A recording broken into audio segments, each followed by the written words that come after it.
Welcome to the training session for the road user charging system for the green future. Very welcome to this training session, and we, the secretarial team, are very pleased to welcome you here. And I hope that all of you have you enjoyed the session, including the group session, the second part of this session, and you will take some useful takeaway for further discussion with your colleague after your return. This session is we try to discuss with you about the possible option for the future road user charging system. At this moment, we are facing the great need to revisit the traditional road user charging system because we are in the transition period. For instance, shifting to our traditional vehicle with the fossil fuel to the greener one, particularly the electric vehicle. And some people try to use the public transportation, which are being developed quickly. So, but still, we need a great road maintenance budget needs because those vehicles, either the public or the private, still they will use the road. And we need a strong budget security system to ensure to provide maintenance needs. So during the training, we will have two sessions. The first part is we will invite the experienced distinguished speakers who will provide some knowledge about the ongoing road user charging system all over the world, and what mechanism or technical aspect can be introduced to materialize such advanced system in the ground.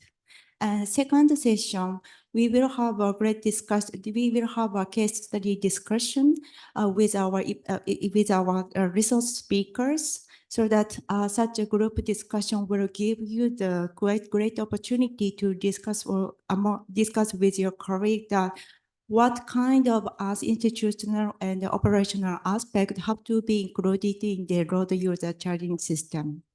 So now I would like to invite Michael Anyara for the opening remarks. Michael Anyara is a senior transport specialist, particularly for the road asset management system. His contribution greatly contribute to the ADB transport sector operation, particularly in the road asset management mechanism and the budgeting and climate adaptation and the introduction of those issues to the road sector operation in the implemented manner. Michael, over to you.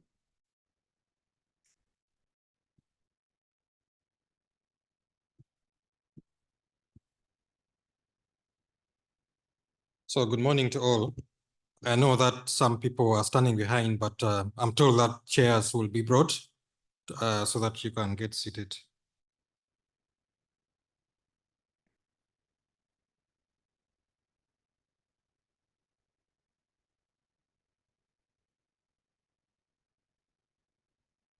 Okay, so I just wanted to give a background on this particular study that we are discussing today. So ADB last year in July went through what we call establishing a new operating model for ADB. And as part of that, I sit in the transport sector office where we have 5 different areas or teams that we work with. My team is emerging areas, and part of our task is really to look at new emerging issues in our developing member countries and try and develop new investment pipelines and new studies to mainstream these issues. So some of these issues we are addressing includes asset management, road safety, climate resilience, and also e-mobility. Now, you will recall that in the last 2 days, there's been a lot of discussion on this diagram, yeah? So I just wanted to get back into it a little bit, where we're saying, you know, by 2010, ADB's portfolio in the road sector was about 80%. Now it's about 50 to 45% with a big shift on other mobility. So This was actually by design because during the 2010-2020, we had the Sustainable Transport Initiative Operational Plan, which aimed to promote urban mobility and railway. So that shifted this kind of balance. Now we are implementing strategy 2030. And to implement that in a transport perspective, we developed a transport sector directional guide. And what that now looks at is to say, what should we focus on going forward? So roads is still a very much important investment area because 400 million people in Asia and the Pacific still lack rural access. But at the same time, we are hearing requests from our clients that how can we now manage all this transport infrastructure in a better way? How can we operate it in a better way? So then we are helping them to develop their capacities, build institutional capacities and the funding capabilities, which is actually the topic here, to ensure that we can now transform countries from not just being project managers, project implementers, but being project program managers, being able to manage the network. And that transition takes time. So the nature of investment in the road sector might change to asset management, improving resilience of existing systems, improving efficiencies. But then we have to develop this pipeline. So this is what we are trying to do here. So I just wanted to share with you some of the studies that we are doing, particularly from a roads perspective, to try and build this capacity. So the Green Roads Toolkit was launched on the first day of the forum. There'll be a hands-on training in the afternoon on this. And then this particular study that is that we're doing today is based on the study on mapping the future of road user charges. So that's another study that we are implementing. And then we are carrying out another study we just started on multi-hazard risk analysis and adaptation pathways, where we're looking at 3 countries, Pakistan, PNG, and Tajikistan. The idea of this is to carry a network-wide analysis, understand where the risks are within, let's say, our transport systems, and then work with governments to develop adaptation pathways to deliver those risks and maybe turn those into investment programs in the future. We're working with a number of countries to develop asset management roadmaps. This will sit at a very high level in government. The objective being that government owns these asset management plans, which needs to be delivered over a period of time, 5 years or so that we can see maturity in asset management being progressed. And then lastly, we are working with various partners led by the World Bank to develop HDM5. A lot of you might know HDM4, which is kind of like the de facto tool for economic appraisal. Actually, Professor Kirali is here. He was one of the key architects of HDM4. So now what we're doing is collaborating with various partners because obviously the transport sector has changed a lot. We need to be able to see if we wanted to do economic analysis, how do we include things like climate change, road safety, and others in a manner that can allow us to do this evaluation properly. So going back to this topic, like Rika said, one of the challenges that governments will face is how do they recover revenue that is linked to fossil fuels, considering the key drive to move away from fossil fuels in the future. Yeah. So I just put this diagram to demonstrate. And what you can see, if you just look at the light duty vehicles alone, so in 2022, 2030, there's still a lot of fossil fuel, a lot of oil in red, yeah, which is being used. Now, as we decarbonize, particularly EVs take off, we'll see that in future, this will drop. Now, interestingly, so on the y-axis, you have the energy consumption, yeah, by fuel type, okay? You'll see that it drops in time. But actually, demand for travel increases in time, okay? So there'll be more vehicles in the future.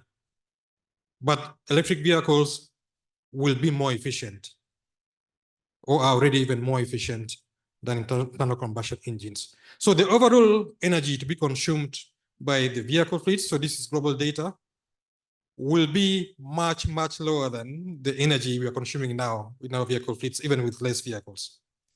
So one of the major points being here is that if governments want to still maintain this revenue, they cannot just say, we're not going to tax electricity.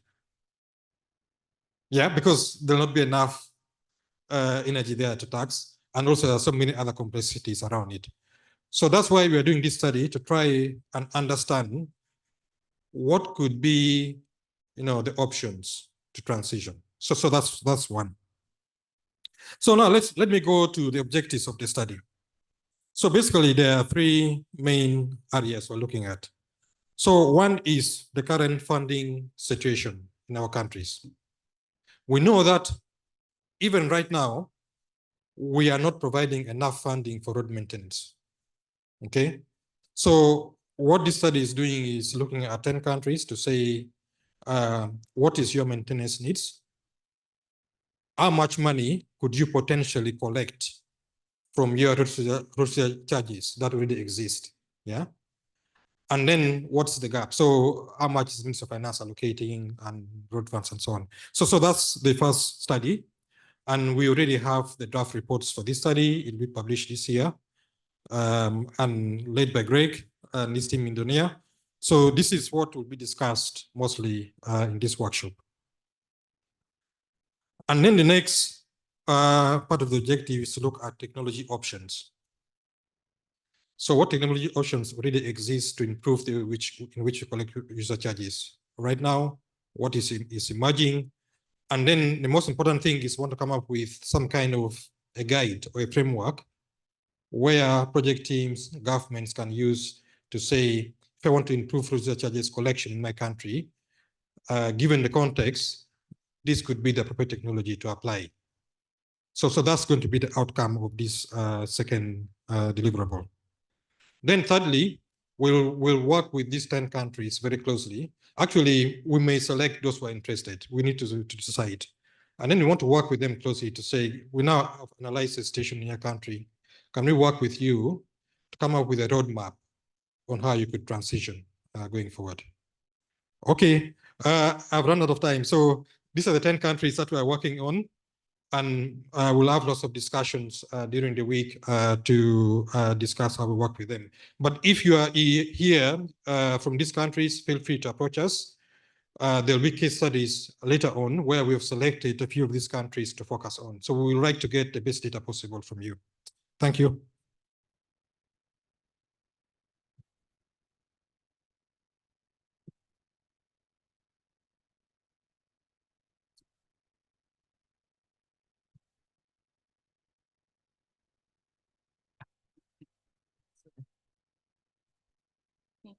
Thank you, Michael. So we are now moving to our interactive session. First part is the survey. So I would like to, so this session will be led by the Mr. Charles Cartier. So I hope that everyone can see the screen. The screen will be used and then we will collect your answers. So during the preparation, please allow me to introduce Mr. Charles. Mr. Charles has a substantial extensive experience in the road asset management, road fund establishment, and the road subsector, road sector planning over the 25 years in the various regions, including ADB development member country. He has been recently involved in carrying out a number of the studies with the development partners, including the ADB, main focus on the road asset management system, institutional governance, and performance-based contracting, and the road fund financing through road fund and the road user charges. He also contributed he made a significant contribution to the correct road funding system, and then his contribution or available on the ADB website in the form of the publication. So, Charles, over to you.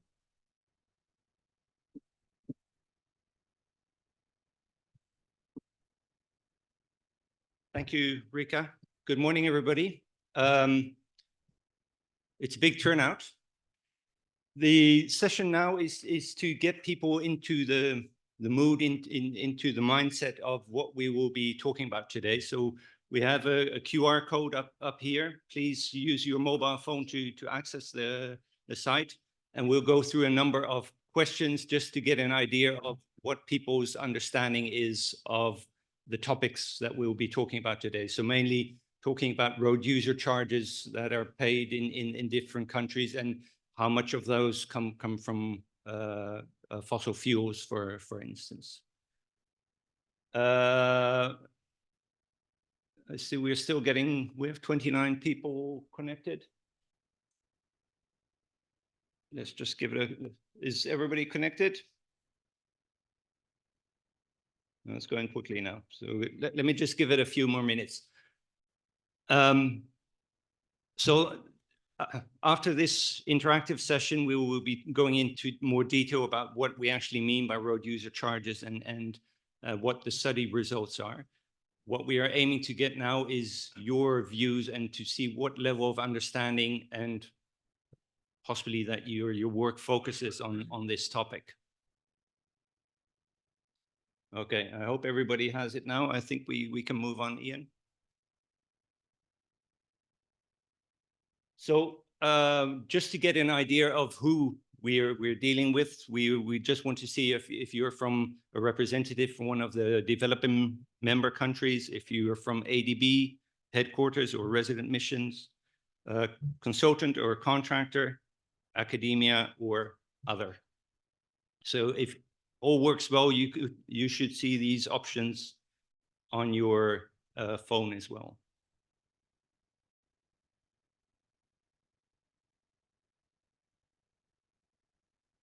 So we see quite a few other as well, which is interesting.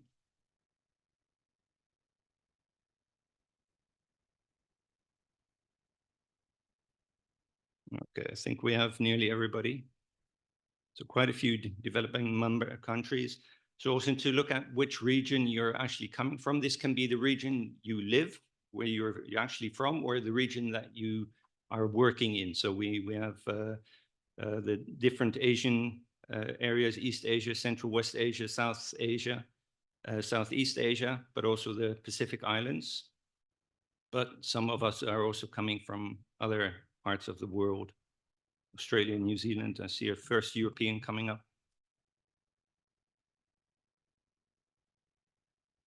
Now, Southeast Asia, of course, is very strongly represented with the Filipino delegation. So again, this is just to give us an idea where people are coming from.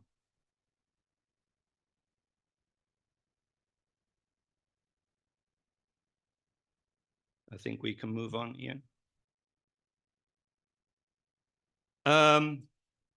So this is just to gauge a bit what your understanding is of road user charges. And have you ever worked with them? Do you have any idea of how it works in your country, which road user charges are collected, what happens to that funding, how it is actually used?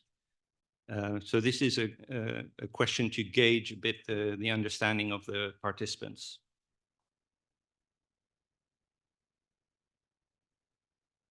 So we see quite a good understanding in general. We hope that this will improve significantly in the course of this session. Next slide, please, Ian.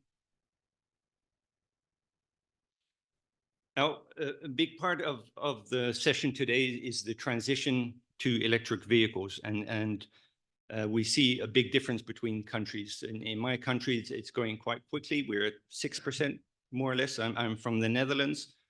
In other countries, it's only just starting, and that will. And this is a bit of an idea to see: do you think that the country you're from or that you work in mainly, will it be very fast? Will it be very slow, or is it average? I see that most of the participants think that it will go quite slowly in their country, either because policies are lacking or there are no financial incentives to change towards electric vehicles, or the infrastructure for those vehicles is lacking.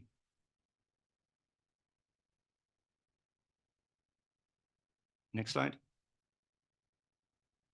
So This question is to see what the main challenges are for the uptake of electric vehicles.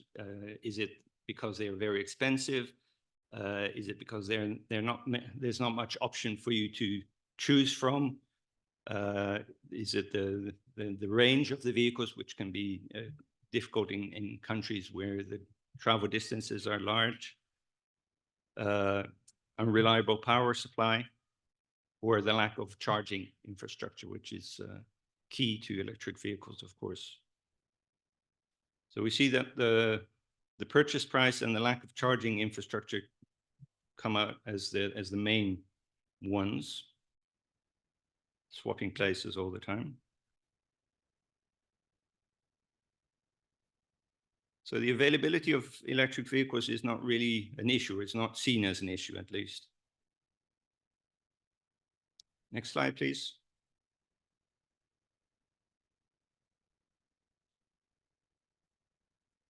So again, we're looking at what do you think would change that level of uptake? Is it financial incentives, that there are subsidies to the import of electric vehicles or the purchase of electric vehicles, that there are subsidies, financial incentives for the operation of those vehicles, that there's cheap access to electric charging, that there are very strong policies that are promoting electric vehicles for public transport, for instance, or that have clear targets to reach a certain level of electric vehicles as part of their fleet or part of the new registrations, or just providing all the charging infrastructure and the infrastructure related to electric vehicles.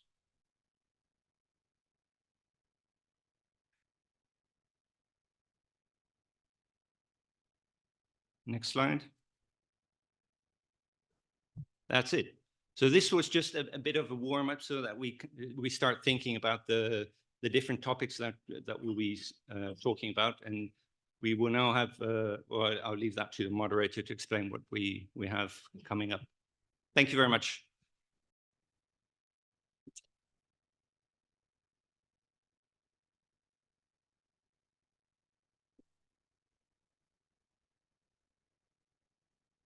So we are now moving on the resource person presentation.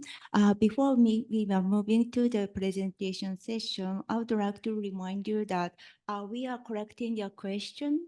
So Q&A question submission button is available in the session page. Session page is available from the agenda tab on the home set. So please find our session, Green Road User Charge for the Green Transport, and then you can find the live Q&A session. So if you have any question to our presenters, please post the question.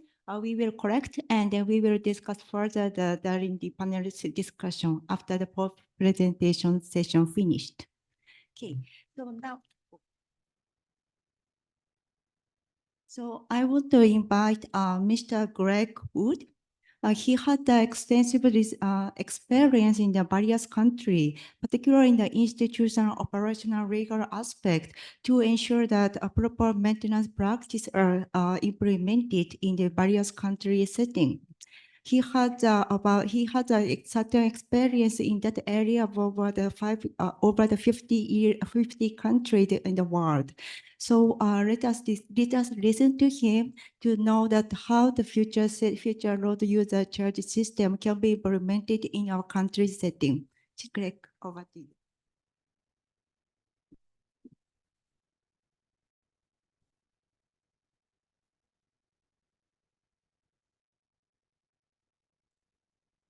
Okay, good morning. It's my pleasure to be here. And as Rika said, my name is Greg Wood. I'm the team leader for the consulting firm that's working with Michael, called Dornier Group out of Germany. And we are now, as Rika said, and as Sergey said, we're now moving into the second and third range or third level of analysis on this project.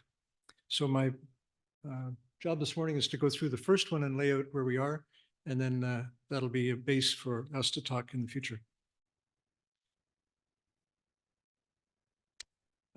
As Michael said, we're looking at the potential for RUCs to replace lost revenue because of decarbonization. As we move to electric vehicles, obviously the fuel tax that's taken from petroleum vehicles is going to fall off, and we have to find some way of replacing that. And there's also at the same time a weakness in the sustainability of investments that are going into the roads from the road user charges collected currently. So both of those problems are still evident, and we're looking at those as we go through. There are the three different levels. We're looking at the first level, which is the profiles of the countries. There's 10 countries, and we're looking at each country in a profile to lay out exactly what we can find about that country, the details of the country, its background, its road network, its fleet, its road user charges it collects, how much it collects them, what the needs are, and what the budgets are. So all of that is obtained and put together in the profiles for each of the 10 countries. Looking at the technologies, there's a lot that we're actually looking at that are still in place and we're using in some ways. If you look through all the countries, the kind of charges that they're incorporating into their collections range from many, many different charges against the vehicles for registration, for licensing, for even for access to the road itself, to pay a fee for accessing the roads. There's also front-end costs for that, and there's costs for the fuel, different kinds of fuel. The third level, which is the level we're just starting to enter into now, is tying all this together and coming up with a roadmap for each of the countries. The challenge there is that there's different issues, and each country is going to respond to the issues differently. I come from a country called Canada, and in Canada we've had a tax on carbon now for the last 15 years. But there's still debates going on between the national government and the provincial governments over whether that tax should be applied and how it should be applied and what they will do with it. So it's not easy to find a consensus in a political system which is varied to come up with a consistent approach over a long period of time. So there's always things that are coming up and changing. So for us to come up and say, this is the solution for you as a country is very challenging. So really we have to look at the issues that are important and see what the issues are that apply to those countries, and then which options can the country choose among those issues to make it sensible for them. As Michael said, there's 10 countries, just 2 changes to that. We had some concern. In the original list, we had Bangladesh and India and Pakistan all together in the 10, but that seemed like a bit of overkill for South Asia, especially when India is such a large country and also Pakistan quite large. So we suggested that we change that, and we incorporated the Kyrgyz Republic as the really replacement for the India case. And in the Pacific, because Tonga had already had quite a lot of work done, we thought it would be useful to go and have a look at Vanuatu, which is an island nation with a lot of different islands and bridges and so on. So it made an interesting case study, and also it was one where there wasn't a lot of work that had been done before. So that's the 10 that we're now looking at. And this is the list here: Bangladesh, Cambodia, Kyrgyz Republic, Mongolia, Nepal, Pakistan, Papua New Guinea, Timor-Leste, Uzbekistan, and Vanuatu. Those are the 10 countries. The type of charges we're looking at are divided by 3 categories: energy-based charges, vehicle-based charges, and road-based charges. And some of them have to do with access to the system, and some of them have to do with the usage of the charges. So in energy case, it's all usage. We have different kinds of energy: fuel tax, electricity tax, sales tax, customs duty on fuel, and so on. All of these are collected by the government, but not all of them are allocated to road maintenance. In the vehicle-based charges, there's a lot. We've got customs duty, excise tax on vehicles, sales tax on vehicles, vehicle tax and road tax, and there's a whole list of taxes that are collected on vehicles. The nice thing about the vehicle taxes are that they're not going to go away when the fuel changes. So all of these are going to be relevant, and we can have a look at how those taxes or those charges can be used and applied by the countries to try to offset some of the losses they're going to face when the fuel tax is lost. And then the third one is the road-based charges. We've got vignettes that are possible, like the ones that are being applied in Europe, and also area-based charges, like, for example, in London and Stockholm and Singapore.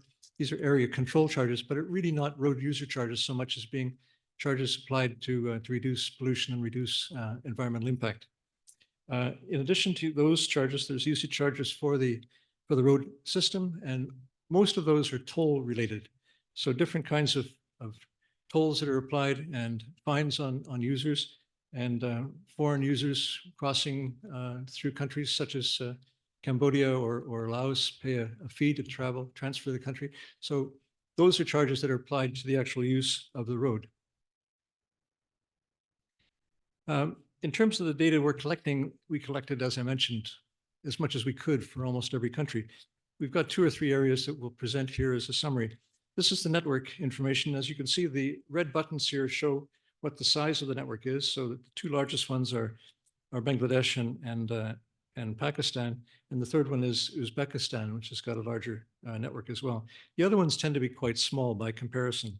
And the differences here on this chart are between the paved and unpaved roads. So that for the 10 countries, we've got unpaved is light blue and dark blue is paved sections. So in the unpaved areas, we've got Cambodia and PNG and Vanuatu all have very, very large numbers attached to unpaved roads. So in those cases, there's a lot of focus on just getting roads paved. Putting money into paving the roads is a big issue. So it tends to take away some of the money that might be available for road maintenance because of that. In countries where the roads are paved, such as Uzbekistan and Pakistan and Bangladesh, it's still not over 50%. So there's still a lot of pressure on those countries to put money into their paving system as well.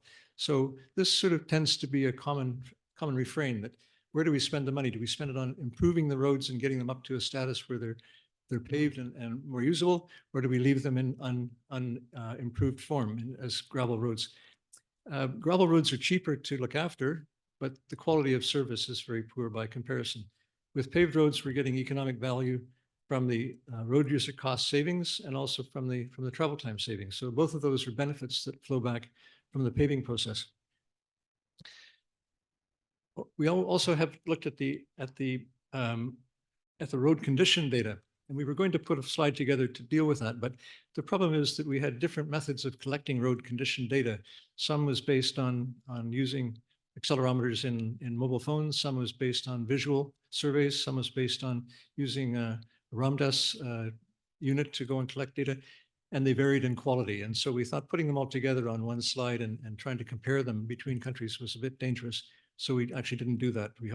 We have that data, but we don't think it's really that comparable to be able to put it into this kind of a format. The second major area that we looked at was the fleets, and the fleets vary quite a bit across the countries also. As you can look at this diagram, 5 of the countries have a predominance of 2- and 3-wheelers. And in those countries, transferring moving to an electric base is not so difficult because the cost of doing that with 2- and 3-wheelers is not that great. But at the same time, there's a process going on where people that are on a 2-wheeler want to move to a light vehicle if they can. So there's an upgrading of the quality of the transport that they're going to be buying. And so there's an incentive for them to move away from 2-wheelers into light vehicles as much as they can. As you can see, the numbers here for the 2-wheelers for Bangladesh, Cambodia, Nepal, Pakistan, and Timor-Leste all run around the 65 to 70% range.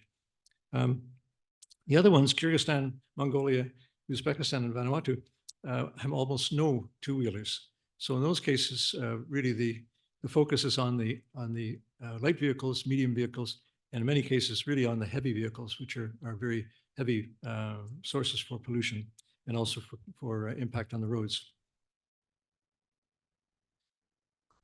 Road user charges. The green bands here show road user charges that are collected from energy-based sources.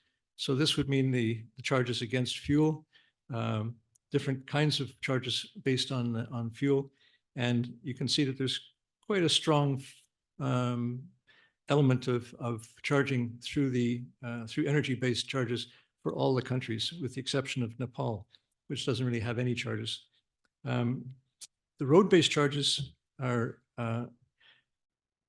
basically very small. They're little yellow bars at the top, and the vehicle-based charges are the blue ones. So the vehicle-based charges are, as I mentioned before, there are a wide variety of different types of charges that are being collected. And so they offer quite a lot of opportunity for us to customize and say, well, these vehicle-based charges make sense, and these would be good to bring in to help replace what the loss revenue is that's going to occur as a result of moving to less petroleum-based fuel.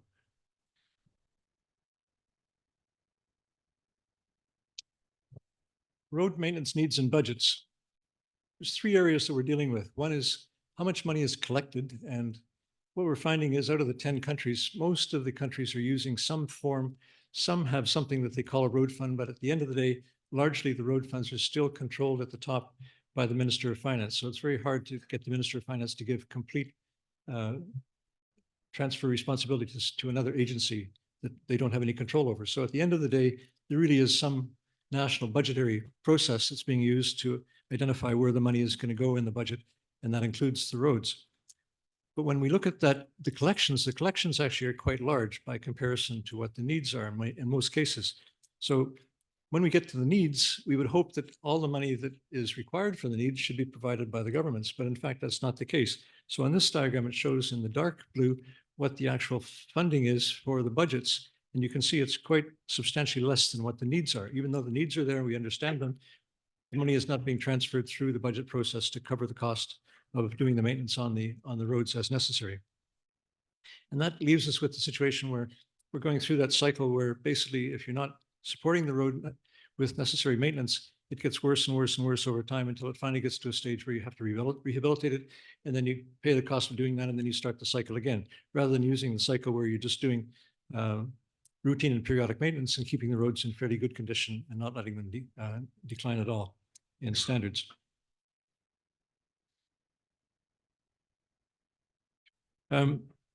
This is a summary that we've made for each country. This one is for the Kyrgyz Republic. And you can see in this one that the size of the collections is about 185 million. That's the pie chart on your left-hand side. And the maintenance needs and the budget is in the pie chart on the right-hand side. And you can see that the maintenance needs is much less than what the collections are, but the actual money allocated to the budget is even much less than the maintenance needs. So it's about 21% of the total amount that's collected is being allocated to the budget. This is consistent right through the process, through all the other countries. Pretty much all of them, with the exception of Timor, are in this kind of category, where the money collected is much greater than what they need for the support for the maintenance needs, but the money is not allocated to the maintenance needs. And this is a major problem all the way through the process that's being used by all the 10 countries.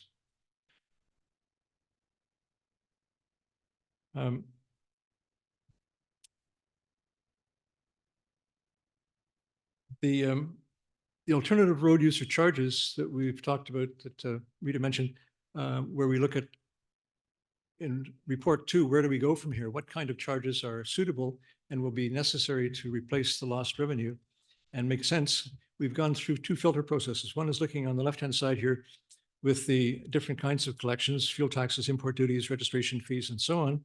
And we filter those through really an effectiveness kind of evaluation, and then try to reduce them down to about 5 different kinds of charges that make most sense, that both are easy to implement, or that they have some experience now in implementing and can apply in the future, or where the kind of revenue that they can gain from making the change and using those sources of revenue is quite substantial and helps to offset the lost revenue from the fuel tax. So that's the first filter. Second filter is having a look at those and saying, how do we combine them together then into a package that actually makes sense and fits with the needs of the country, and that then gets conceptualized into a roadmap for how that country can change its process and provide the revenue necessary for the maintenance of the roads. This final diagram is one that, as we've been talking, I think Michael mentioned, we've got different things that we're looking at. For example, in this one, we're looking at change in the fleet size. So the fleets are going to be growing. We've got from now until 2050 or 2060, whatever the period is for the transition to take place. During that time, things don't stay the same. They change, and the fleets will grow during that time. And what we've been seeing is governments have been suggesting, well, the fleet increase is about 6% a year is typical. So this diagram shows what happens when you increase the size of the fleet by 6% a year for the period up to 2050.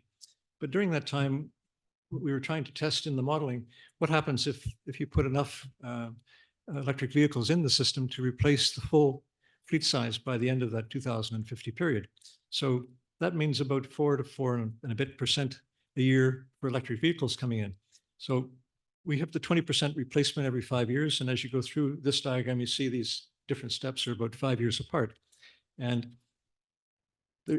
because of the fleet size increase, you see that the actual revenue obtained from road user charges from the fuel tax is increasing. That's the yellow bar for the trucks, for example. It increases up to 2035, and you're getting more, even though you're transferring quite a few vehicles into being electric vehicles during that time. Still, the total charges that you're getting from the ICE vehicles is increasing.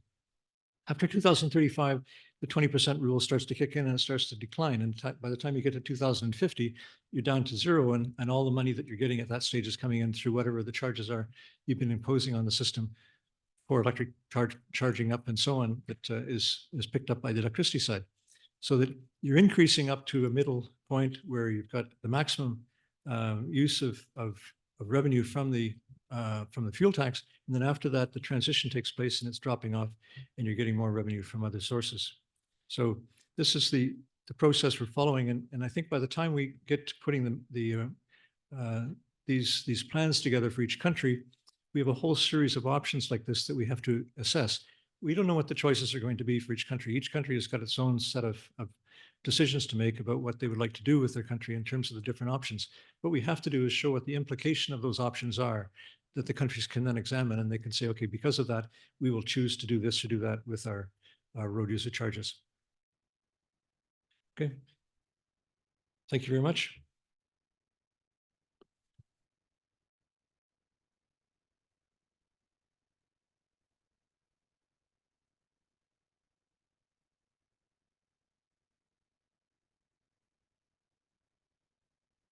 Thank you very much, Greg, for the insightful presentation.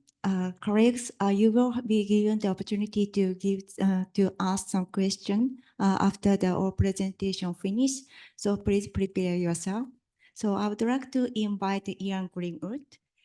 Ian Greenwood is an experienced person, particularly the road asset management and the maintenance, and his recent focus on the pulse alignment and the climate adaptation and the resilience enhancement for the road network issues.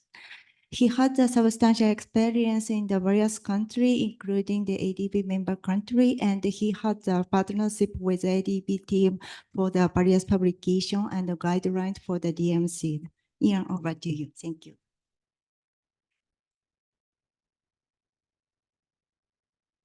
Good morning, all. Good to see you. I recognize a number of you from various workshops around the world. I've been fortunate to do. I'm just going to go through a quick case study from New Zealand. So New Zealand has essentially looked at the challenges coming for its financing and has already started to adapt its financing model. So we've had a road fund in place since 1989. The latest iteration is called the National Land Transport Fund, and it's been there since 2003. And that's a dedicated fund. It's got distance-based charges as a big chunk of it, and the other big chunk is fuel excise tax. And I will show you how that's made up in a moment. But the other difference, I guess, compared to a lot of nations, is that our land transport fund, we keep the politicians away from it. So the way our government has influence on the land transport fund is on this side, they get to appoint the board of our New Zealand Transport Agency. Those are people from the private sector and they run the fund. And then on the other side, they get to actually create what's called our government policy statement. So that's, we have those across a wide range of things. And in that case, the government sets out what its expectations are, what its focus are. And so that'll say we want to get a much more focus on to walking and cycling. It might be we want to really focus connectivity in the rural areas. There was one a few years back which made it clear they wanted to really increase the amount of native vegetation alongside the road corridor. So they don't say where to do it, but they give that strong direction, and then everything else flows out of that. There is still the option for the politicians to separately outside the road fund say, we will give you from the general revenue take some money to build a certain widget that they like. You know, so they have most of our governments in recent years have had something along the lines of roads of national significance or some other branded program where they say, yes, we've got the road fund. Separately, we want to build, you know, a certain project, and they can do that. So our road fund in total, 40% comes from distance-based charges, or in New Zealand, those are called our road user charges, and just under half is from fuel exercise tax. And that was the half that drove this review of what we were doing. Our fuel tax, so New Zealand dollars worth about 60 cents US, and our fuel sales for about $3 a litre, so $1.80 US if you're in the sort of game. And tax is 77.404 cents per litre, or about 30% of the cost of fuel. And our GST on that doesn't go into the fuel, into the land transport fund, that goes to general tax. And there are some regional taxes. Those have been largely phased out. I think they actually they may all actually have been phased off in the last few weeks. We don't do fuel taxes on our diesel vehicles. They've since 1978, they've always had a distance weight-based charge on them. And the reason for that is that 36% of our fuel and the diesel is not being used on the road. So that's in fisheries, in agriculture, in industry, and it would be clearly unreasonable to charge them for the maintenance of a road when they're not actually on the road. So distance-based charges, if you've got any vehicle over 3.5 tons, and in particular any diesel vehicle, you pre-purchase these in sort of 1,000-kilometre intervals. You know, you can buy 10,000, 20,000 Ks if you want. For a light vehicle, you're talking $76 per 1,000 kilometres, and that goes up to $500 or more per 1,000 kilometres for the big vehicles. Now, one thing to note is we pay for the truck and the trailer separately, and the payment for the trucks depends very much on the damage it does. So the same size truck, if it's got 4 axles, pays more than a 5 axle because the loading's higher on the pavement. And there's various methods. You can have fancy digital GPS tracking, or else you can use odometers. I know some of you'll be looking and saying those can be tampered with. I think the fine in New Zealand for tampering is about $50,000 for $50,000 for an individual, and I think $250,000 for a company.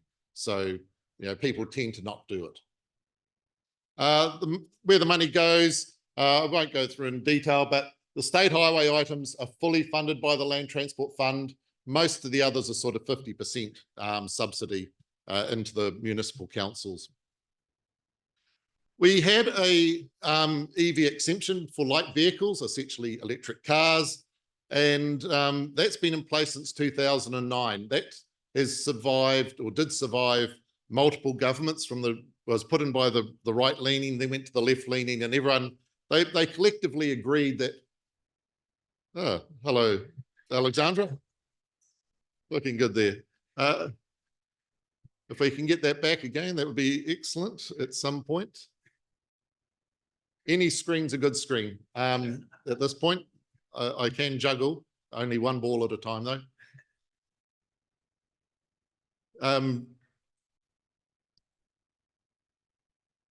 Pardon? Yeah. We're good back there? Was you still messaging with girlfriend? I took it.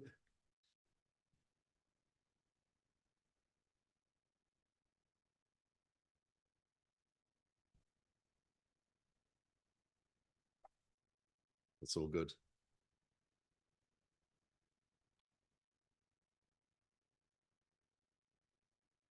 Okay, so we had the this exemption going.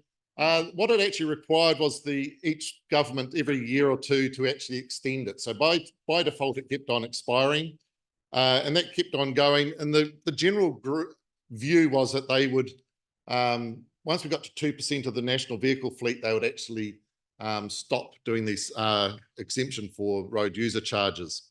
That was reached sort of 2023 sometime, and the incoming government said they weren't going to extend it, and I think the outgoing government also pretty much indicated they weren't either.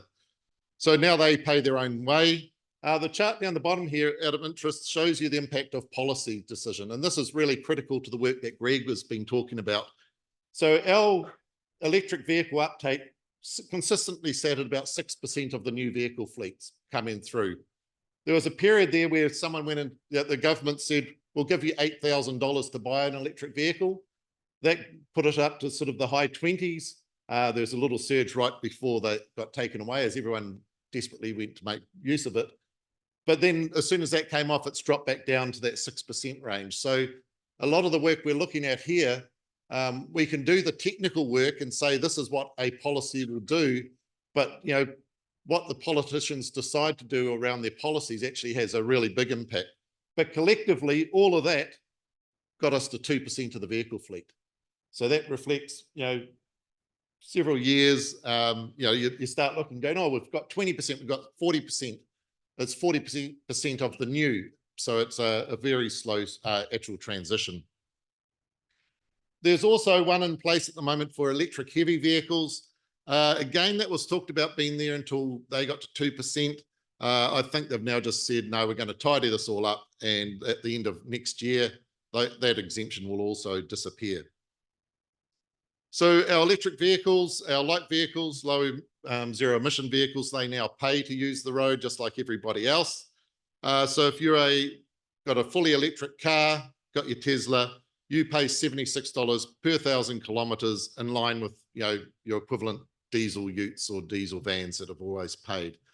So if you're traveling 20,000 kilometers, you're paying about 1,500 New Zealand dollars a year, or around 900 US dollars a year to use the road. If you're a plug-in hybrid vehicle, they're kind of complex because they have to make some estimate of how much of the time you're running on petrol versus electric. And so they've settled at $38, which is half the rate. I say they've settled at that. I believe the intention was to go at 50%, and then at the last time they approved the wrong number. So it ended up at 30%. So you know, it is what it is. But the real point is that, you know, the exemptions were costing New Zealand around 150 million per year. So that is more than we're actually spending on our walking and cycling infrastructure. So it was starting to get to be quite a big exemption out of the Land Transport Fund. So looking at hybrids, because they are a challenge because they pay now a distance tax. They also are still paying a fuel tax for the fuel they use. And that really comes down to how much fuel are they operating on. So if you can run your hybrid, your plug-in hybrid, you plug it in at home, and if you never use the fuel, you're far better off with a plug-in hybrid. If you actually are traveling long distances and your plug-in hybrid often has maybe a 50-kilometer range and you're using a lot of fuel on top, you're actually worse off. So somewhere around about the 5 litres per 100 kilometres is where these things break even. For comparison, if I pick a Mitsubishi Eclipse Cross plug-in hybrid vehicle, it has a stated efficiency of 2.8 litres per 100 Ks, which is far better than their break even. When they just took it out and thrashed it around the city for the weekend, they were at 11. And when they tried to drive kind of carefully, they ended up at 8. So you could say that you know, whether a plug-in hybrid is now good or bad is very much dependent on how you operate it, as opposed to anything else. I wouldn't be surprised if in the New Zealand context, we see them being phased out fairly soon just because of the economics. There's some related strategies go with this, of course. One of them, we have a national electric vehicle charging station strategy for the next 10 years, 12 years it was actually.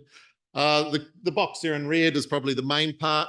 So that is that they've committed to having a major charging hub on the major highways every 150 to 200 kilometres.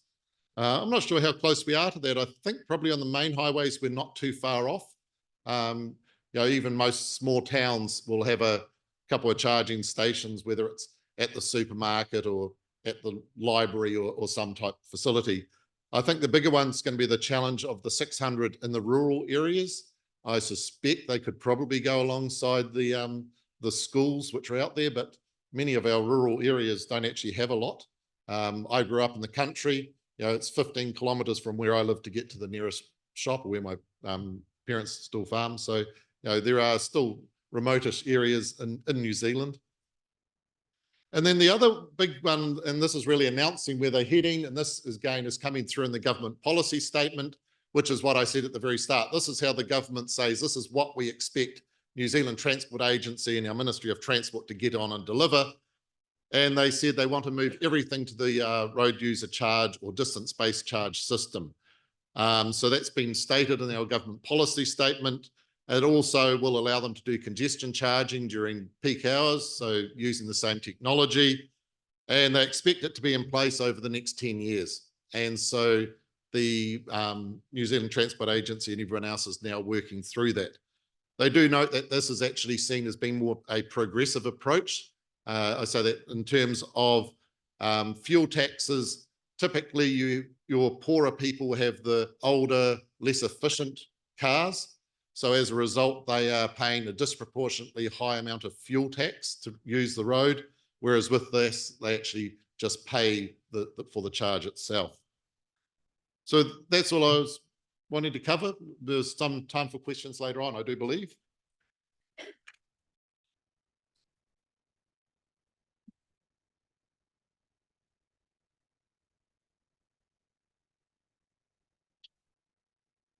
It must be quite impressive that how the New Zealand make the established road charging system by addressing recent ongoing transition. Let us learn more from the EM during the panel discussion. So now I would like to invite Alexandra. She's joining from Europe online. Alexandra. Yes, good morning. Can you hear me? Yes, we can hear you very well during the let us quickly prepare for your presentation. During the preparation time, please allow me to introduce Alexandra Spenro. She's an experienced civil engineer, has over 30 years of the international experience in the transport sector, particularly the road subsector. She led the definition of the various long-term road maintenance need and practice and the implementation of output-based road contract, performance-based maintenance contract, and the service level agreement and other maintenance approaches. Also, she's recently working for the road network management and the road safety strategy development for the various developing countries. So Alexander, over to you. Yes, thank you. I'm very sorry that I cannot be with you in Manila. So I'm joining from Europe, and I think somebody else is dealing with my presentation. So if we can go to the next slide, then I will start my presentation. So I would give you a little bit more practical view on road funds as they are existing now and road maintenance financing. I was in charge of several projects implementing road funds and of course road asset management systems, road maintenance funding. And I thought that at the end, and that's what Greg and Ian also said, it's largely a political issue. So we have the examples of Kyrgyzstan, Uzbekistan, Serbia, which is not an ADB country, but an interesting example, and Laos. And from my point of view as a road engineer, the aim of a road fund is to ensure stable funding for road maintenance. At the end, it should come from road user charges, but if you look at the example of Uzbekistan, it not necessarily does. And I have to say that as a European, we don't have a single road maintenance fund in Europe. Some were there in Eastern Europe before. And it's a question of fiscal policy. It's a question of budgeting. So when the government has a stable income, has acknowledged the importance of a good road network and allocates generally more than the depreciation to the road network, then we may not need a road maintenance fund. In countries where all these conditions are not together, a road fund and road maintenance fund specifically is really a very good instrument in order to collect sufficient funds. Now, I also have to say that when we implemented road funds in different countries, that IMF doesn't support it and Ministry of Finance usually doesn't support it. Because a Ministry of Finance would like to have a consolidated budget and to make its policy on budget use every year. That means in many countries, the budget is allocated every year. If you start to earmark parts of the funds, Ministry of Finance cannot control this part of the budget. And for this reason, they are generally opposing it. And the World Bank had an agreement with IMF to support in some conditions road maintenance fund. But as I said, it becomes very political and very high level issue. Can we go to next slide, please? So in Kyrgyz Republic, the very interesting thing is that immediately after independence almost, they had a law on the road fund. It was prepared even in 94 and officially issued in 98, but it actually was never enacted. So it was sitting there for 20 years and the road fund was not created and it was not functioning. Then they recently made a new road fund law in 2022. It was enacted in 23, it was amended already. And the road fund currently is located in the Ministry of Transport and it has a budget approved by the Cabinet of Ministers. So I put this on the negative side, on the sad side, because that's what is not usually what we have. And if you remember what Ian just told you, the road fund is actually not, or the roadland fund, how it's called in New Zealand, is actually not inside the Ministry of Transport.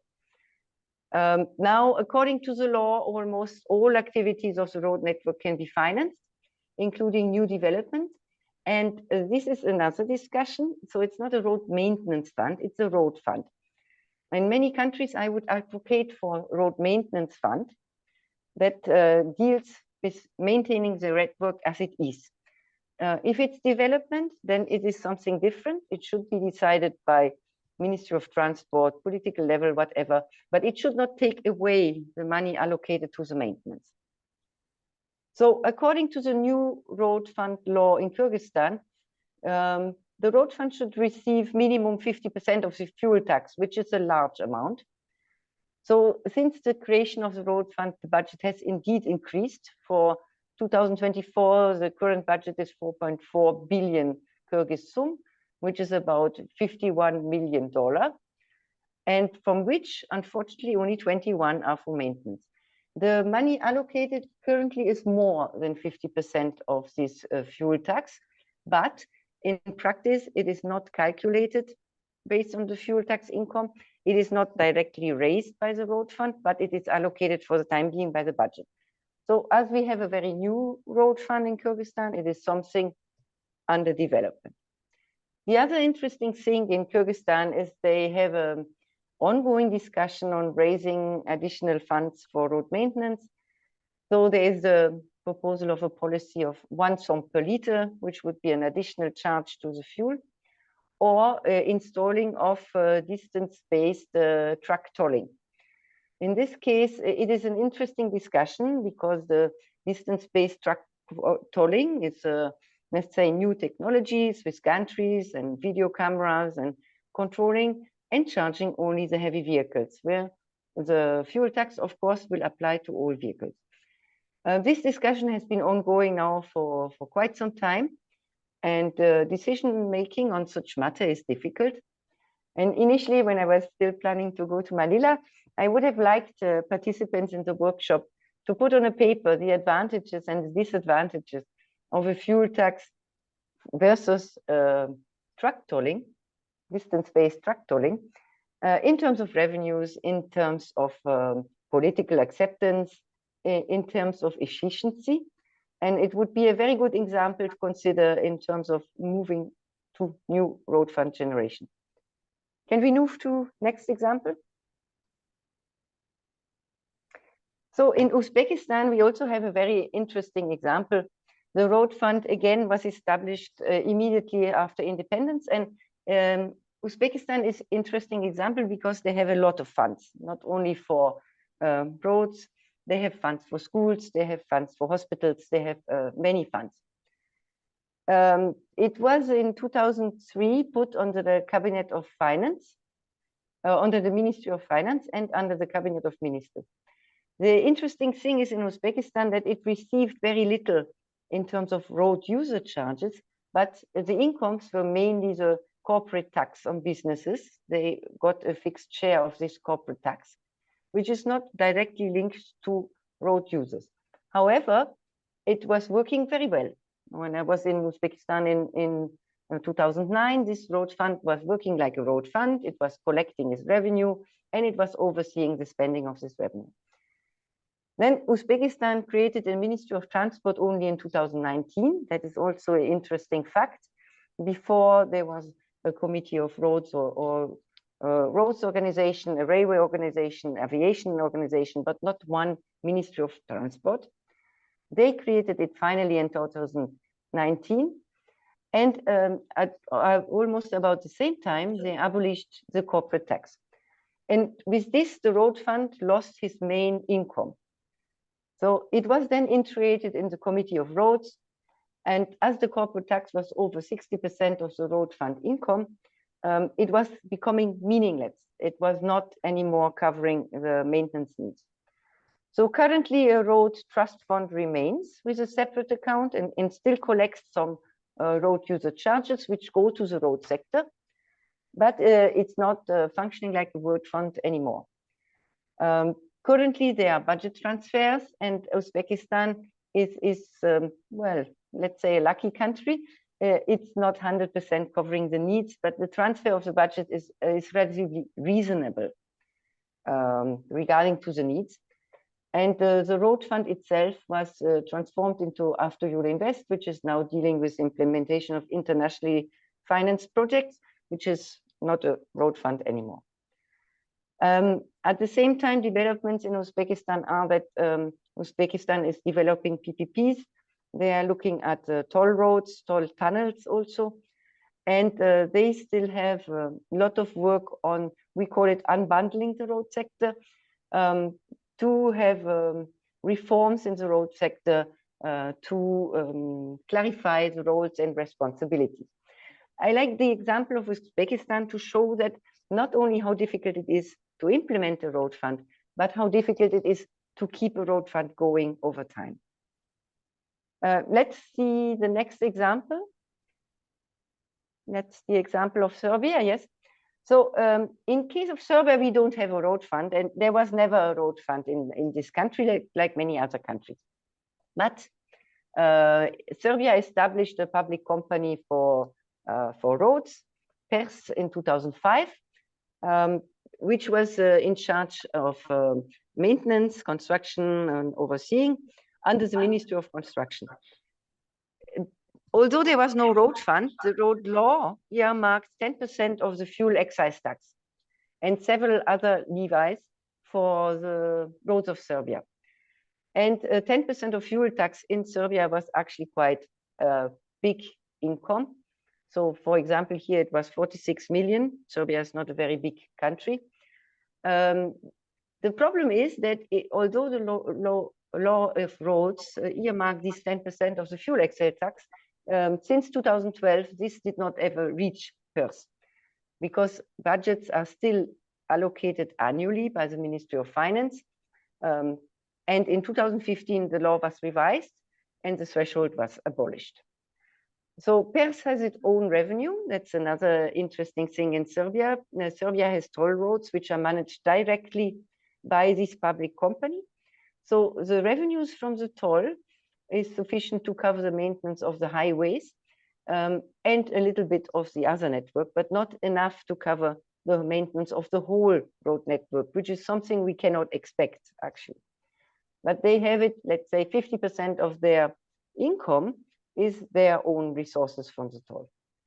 Now, the last development is that the public company has signed an SLA, service level agreement, with the Ministry of Construction regarding a certain level of performance which has to be reached.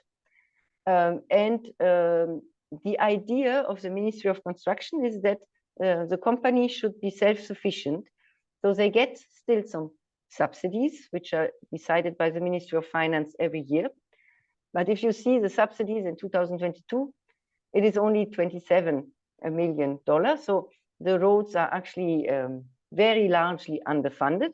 And again, it is a policy discussion between Ministry of Construction, PERS, and the Ministry of Finance under a very severe budget constraints. The country has not much funds available, how to allocate sufficient funds to the road network. And Serbia is also, being in Europe, facing the situation of increasing vehicle fleets of electric vehicles, and looking forward to changing their collection system to avoid losing fuel excise tax. So much regarding Serbia. So that's actually the example of what happens without a road fund and what we try to avoid when putting a road fund in place. Can we go to Laos? That is the next example. So Laos has an interesting example. Also, they have a road maintenance fund set up in 2001, and it has been working since 2001. The fund was revised in 2016. It's not only maintenance now, because we use the money of the road fund also to pay, for example, for expropriation and resettlement costs in terms of new developments, but it is still collecting money. The big problem in Laos is that the fuel levy is still at 520 kip per liter, which is now about $2. It has not increased since many years. And in 2020, 21, 22, Laos faced a big devaluation crisis. The Lao kip, which in 2019 was about 9,000 kip for $1, it's now at 22,000 kip for $1. So the big problem of this is that the fuel excise tax is fixed in kip, but for road maintenance, we still need a lot of imported goods. Fuel is imported in dollars, bitumen, of course. So the actual income of the road fund in kip is increasing, but the actual income in dollars is decreasing. That means that currently the road maintenance is seriously underfunding. The income has been falling in USD, and currently the money is not sufficient to cover the needs largely. I saw that Laos is not one of the example countries of the study, but Laos is definitely depending heavily. 97% comes from this fuel levy, and it is politically currently not acceptable to raise this. And so the actual revenue is continuing to decrease. Now, the last problem that we have with the road maintenance fund, since it's not a road maintenance fund anymore, but a road fund, the decisions are not very objective.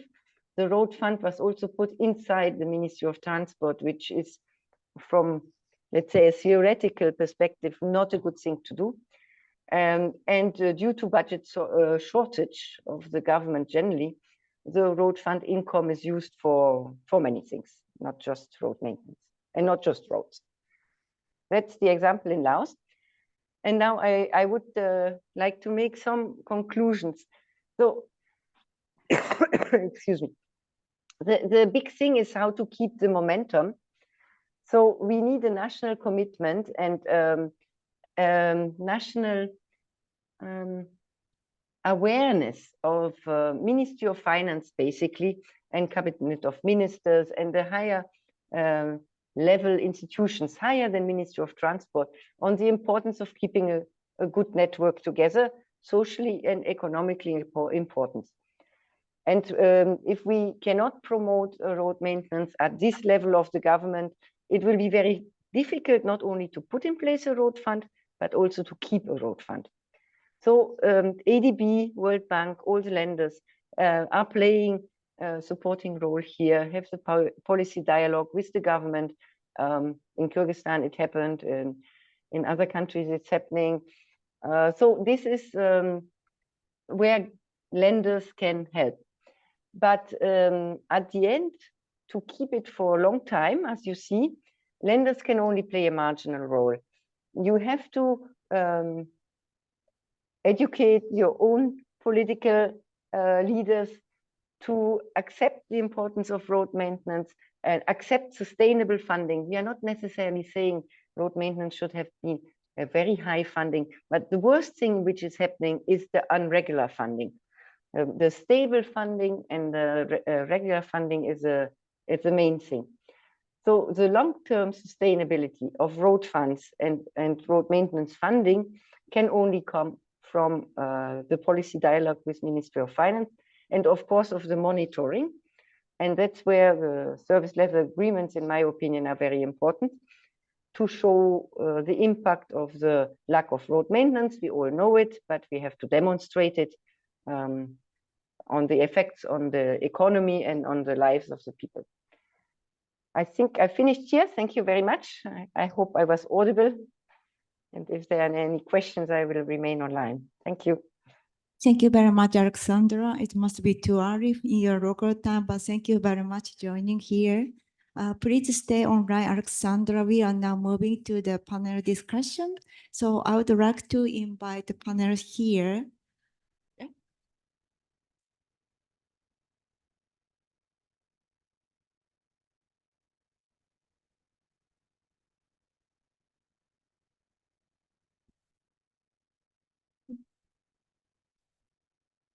So as a panelist, we invite here now Greg Wood, Serge Cartier, Ian Greenwood, and then I would like to introduce another panelist, Dr. Henry Kellery, who is the professor or the highway engineer in the Birmingham, who used to be the professor and the highway engineer in the University of Birmingham, and he finished the World Bank work as a country director for Afghanistan.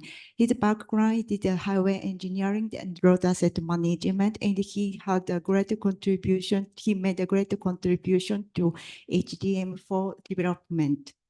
Now, first, we got some questions from through the app. Thank you very much for your contribution. But we would like to invite all participation here first. Mic are there. My microphone is on the floor. So if you have any question, please raise your hand and please come to the microphone.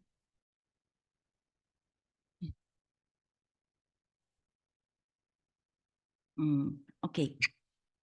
So okay, then I would like to have some question from the app. Thank you very much again. During the panel discussion, if any question come up to your mind, then please feel free to access to the microphone. We capture your question accordingly. So first question is for the Greg, in fact. It's how to correct the road user charge. Question is that, is it realistic that we implement the new world the global regulation to require the all vehicle to have a standard road usage system per distance, the travel distance? Or is it possible to introduce such a uniform approach?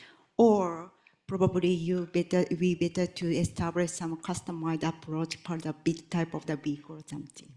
Thank you.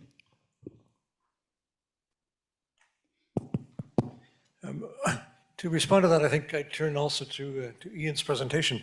In New Zealand, they're basically just measuring by selling a ticket for how much you would like to buy for your vehicle, right? So that, again, is a direct charge that goes against the distance traveled.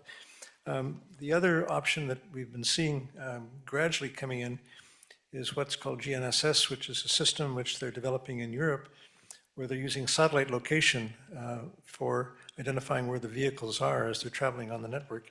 And they can monitor then how far the vehicles are actually traveling on the network, and a charge is attached to that.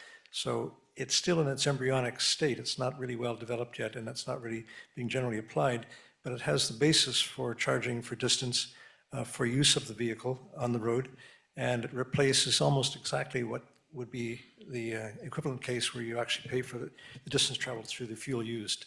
So it seems like a good, attractive option, and it's one of the technologies in development that will be discussed in our report too, but it's not yet at the stage where it's generally applicable. Thank you very much. Another question is probably, let me invite Dr. Henry. We are now facing the transitional, we are in the transitional time from the traditional vehicle using the fossil fuel to EV. And then the EV introduction, the speed is quite varied among the country. What would be the best, the effective approach to integrate such traditional things and the new things into the road asset management or maybe the road funding system? Thank you very much. This is actually probably the way forward because as we transition away from internal combustion engines to electric vehicles, the revenues from fuel-based charges will decline, as we've seen.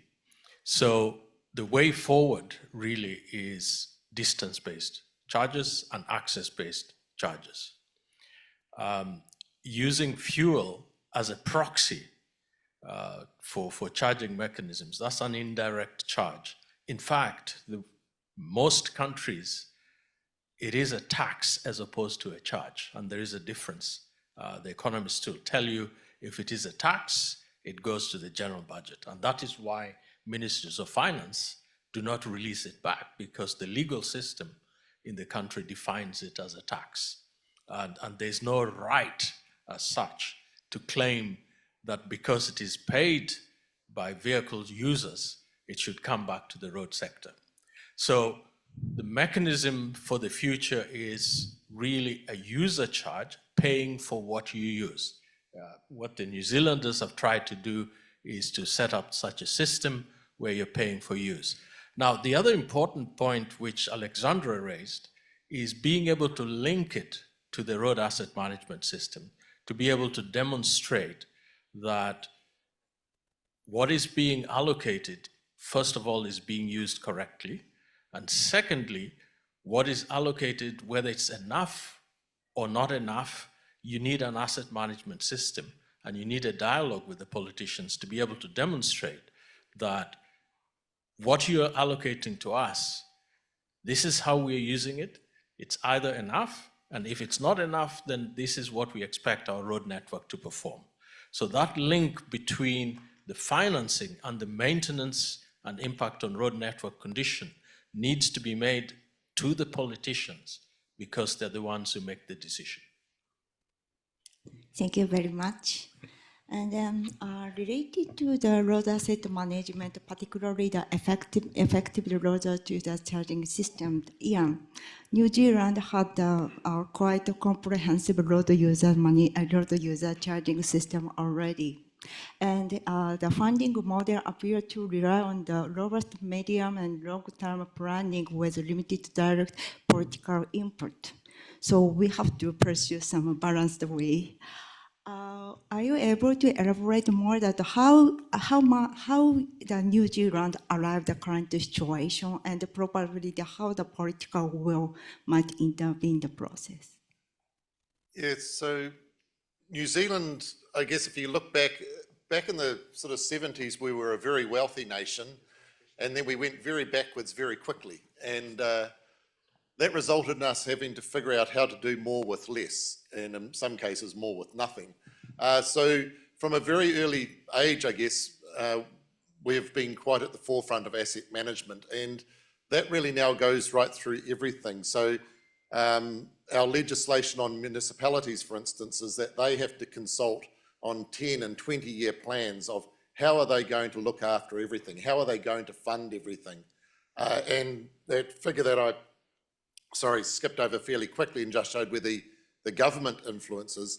The next level down is that happens on a 3-yearly cycle. So there's regional land transport groups that get together to say what's important in our part of the country, and they submit that as their plan. You've got the New Zealand Transport Authority, they put their 3-year plan and there's a few other plans come through, and that all goes into the funding mix. So everything works on the basis of long-term stability, long-term planning, and very much trying to focus on what are the outcomes.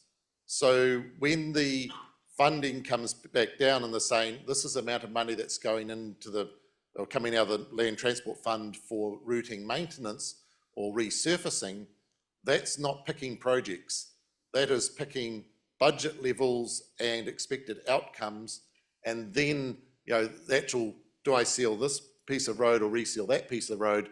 That's left to the actual authority on the day. So our whole process relies on these good asset management underpinning everything. And if that's not there, it does make it very difficult for any road fund, I believe. Thank you very much. Setting the scene is quite important to achieve the outcome. Yes, please. So I would like the question from the floor. Yeah, Yes, sir, please. I am Michael Alunan. I'm a clean air advocate, same time in transport co-ops in this country, Philippines. Anyway, thanks to Henry who made that distinction between taxes and user charges, road user charges. Because the taxes, they go straight to the treasury. They did not necessarily go back to where it came from, the road sector. So anyway, my question is, based on your knowledge of comparative systems from different countries, how the road user charges are applied, which could be more effective. I mean, because we're also thinking how to adapt or learn from experience of other countries. Because in this country, the road users tax is slapped on every registration vehicle. So that's once a year, no? So, or could it be done, let's say you slap it on parking fees? And in the initiative to encourage renewables, they created a tax, they call it feed-in tariff, which is slapped on the consumer prices of power rates. And it's very high, that's why it subsidizes solar and windmill. That's to some extent, this were some massive entry of renewable investments. You see them propping up all over. No? So perhaps we can do similarly system to encourage, let's say, green vehicle fund, creating funds for green vehicle for faster adoption, because the Philippines is a laggard in electric vehicle adoption in Asia or even ASEAN, if you see the statistics. So based on your experience, what would be the best option? Or it's a tax, excise tax, as explained earlier, right? Or road users. Anyway, it's up to you. Anybody from the panelists or all of you. Thank you. Thank you. Let us invite the specialist, Serge. Yes, it's an interesting point, because after the coffee break, we'll have some group sessions where we'll talk more about this variety of different road user charges that exist, the vehicle-based charges, the fuel-based charges, the road-based charges. And you have ways of playing around with them. In my country, for instance, we have an import duty on vehicles, but that is not charged for electric vehicles. So electric vehicles then become relatively inexpensive compared to internal combustion engines. And that's something that also existed in New Zealand. In my country, that has led to the rapid adoption of electric vehicles, together with the increase in fuel prices, of course. That has also stimulated the adoption of electric vehicles. And electric vehicles now make up 6% of the vehicle fleet. But now the discussion is the same as existed in New Zealand. If it's 6% of the vehicle fleet and they're not paying for the import duty on vehicles, they're not paying the road user tax that we have in the Netherlands as well, it means you're losing a lot of revenue as well. So there are now discussions going on about reintroducing those charges in some way or another. If not a fuel tax, then it should be introduced in some other way as a vehicle tax or a distance-based charge. But it can definitely be a way of stimulating the adoption of electric vehicles. But I think one of the main topics that we're trying to discuss today is that although you may stimulate the transition to electric vehicles, and that's something that we want in all our countries, you have to also make sure that you're still getting enough revenue. You will be losing, by subsidizing electric vehicles, you will be losing revenues that you currently have. And especially the fuel tax revenues, the more electric vehicles you get, the less fuel tax revenue you get. And that's not necessarily a bad thing, but it's something we have to take into account. So what do we do to make sure that we still collect revenues, that our overall revenue for the government as a whole doesn't get too seriously affected, but especially for road maintenance, that we make sure that there's still funding going, sufficient funding coming in, that we can actually finance road maintenance. Thank you very much. Okay, then we have two fun. Yes, thank you. Good morning. Maybe one or two of you can answer this. In connection to the question of our friend here, we are a public transport operator here in the Philippines, and you know that our government is pushing for the modernization program. Our group here is lobbying on our congressmen to pass a law to help us modernize our public transport using the road users tax, or we call it motor vehicle users charge. And on that proposed bill, we are proposing that 20% of the gross collection would go to fund the modernization program of the government, because right now the government financing institutions are having hard time, or maybe the funds are still low to finance the public utility vehicle for our public transport. Are you amenable that we can tap that funds to provide more and better public transport, especially the electric vehicles that we are pushing right now? Thank you. Thank you.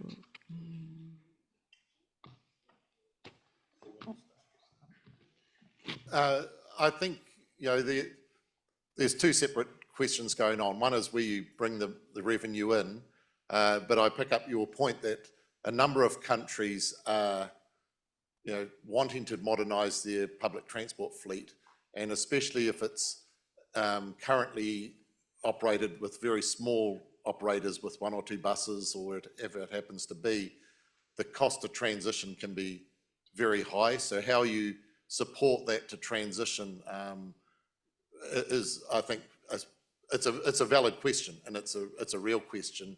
I'm not sure it's directly from the road fund, or whether it's from the ADB supporting that, whether the Green Climate Fund or different. There are sources of money out there, I think, to help support that initiative, to how to make that work. But do you?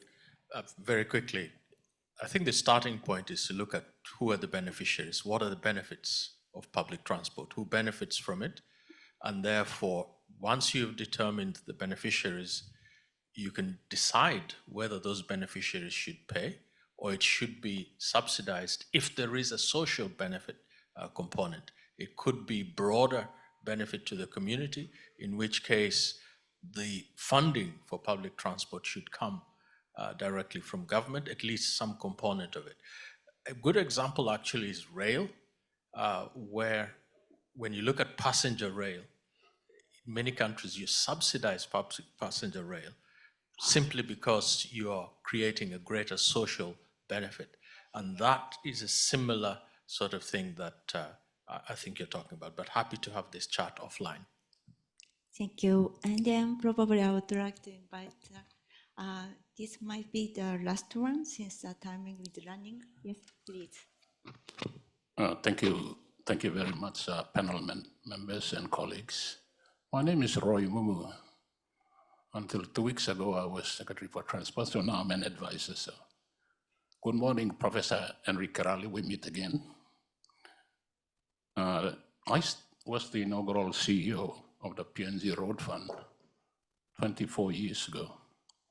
Then I left to be Secretary for Transport, and our government decided to repeal the 2003 National Roads Authority Act and created the Road Management and Fund Act 4 years ago. So I was the deputy chairman of the new road fund board until 2 weeks ago. Maybe the question to Professor Kerali, since we started the PNG Road Fund and our last discussion at the Birmingham University 12 years ago, I think. Road fund and financing definitely is a political issue. PNG experience, we started with an oversight board predominantly from the road users. That didn't work. So the new law that was created 4 years ago, the board members were predominantly ex officio, government secretaries, and I was the deputy chairman. Professor Karali and maybe the team, the general first generation road fund through earmarking. I understand we're into the fourth or fifth generation now. One of the comments was, maybe we go to distance-based charge and excess charge because of this transition from fuel-operated vehicles to EVs. That's probably the way forward for us now. Definitely, politicians will not accept retaining revenue generation for the road maintenance. Definitely not. So looking forward to some comments so that we can take home. Thank you very much. May I go ahead? Precisely what was said earlier, and I think Alexandra mentioned this, there needs to be a link made between the performance of the road network and the financing that is available. And that link needs to be made clear to the politicians. So in other words, the politicians have to own the condition of the road network. If you're doing it without the politicians accepting the ownership of the performance of the road network, then you'll have the kind of challenges that you faced in PNG. I do recall visiting PNG some 20 years ago when the road fund was first set up. So I'm sorry I haven't kept in touch, but since then, the sort of thing that New Zealand has done, being able to link the asset management with the financing is really the way forward. But you have to bring the politicians into play. They have to own the performance of that network. So it's not the road engineers who are blamed for poor performance. It's the politicians because they didn't allocate enough funds, or if it's the opposite, if they performs well, they should take the credit for it as well. Thank you. Maybe I would like to invite Alexandra, since she made some extensive presentation about the road maintenance fund stakeholder or associated mechanism. Alexandra, do you have any comment to respond to the question? Yes, thank you. I think I agree fully with Henry, and I already said in the presentation, it is really a political issue. As long as you don't have political backing, with no understanding that the maintenance of the roads are economic and also a social target for the government to reach also satisfactions from the citizens, it will be extremely difficult.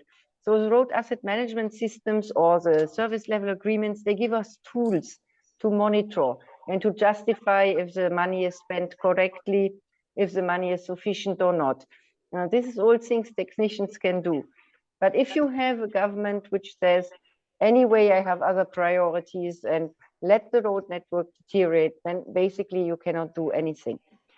And that is one of my other recommendations. When you set up a road fund, that would be, if you have earmarking of funds, like from fuel tax, then leave it at a lower level.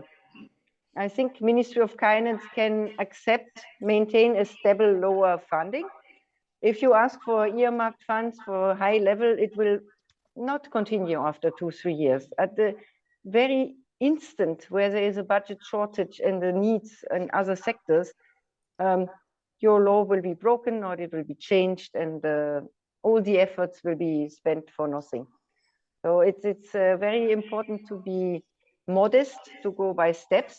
And I would also very much support this notion that Henry mentioned, to distinguish between tax and user charges very strictly in ways to minimize the discussion about this earmarking of funds. Thank you. Thank you very much, Alexander. So the time is running. So we will start a coffee break. But before you go for the coffee break, which is already ready over outside, please give the big hand to all panelists and then the question contributors. Because of some time constraint, we couldn't respond to all questions on the post, but we try to respond as much as possible. So please come back to this floor at 11. And then we will move to the group discussion. Thank you.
Excuse me.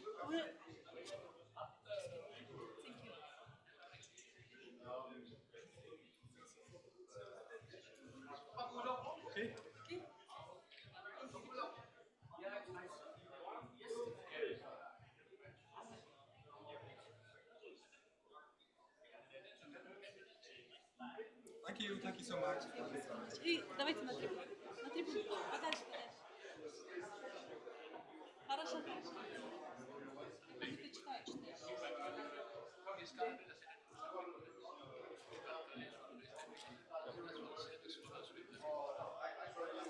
Все?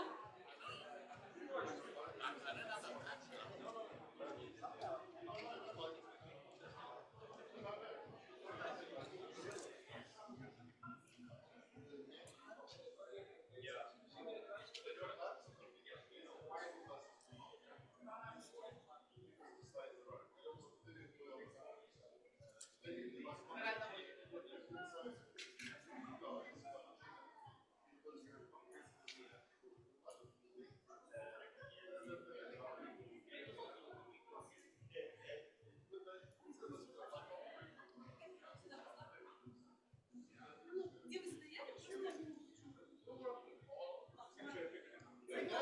Просто одну минуточку. Нет, где стояли?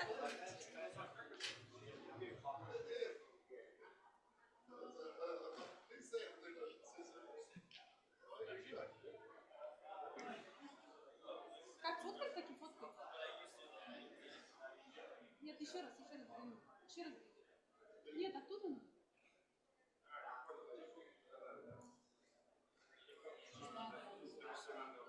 Нормально было?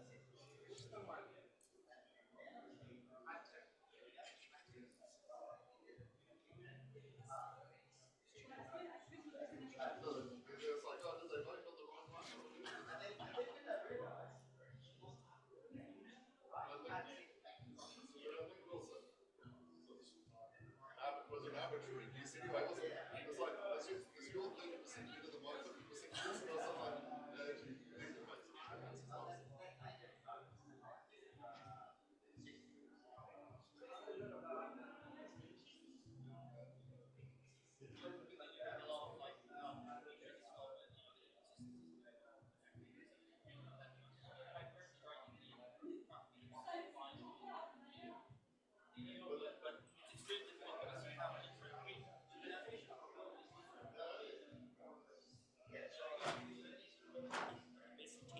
still make coca.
No,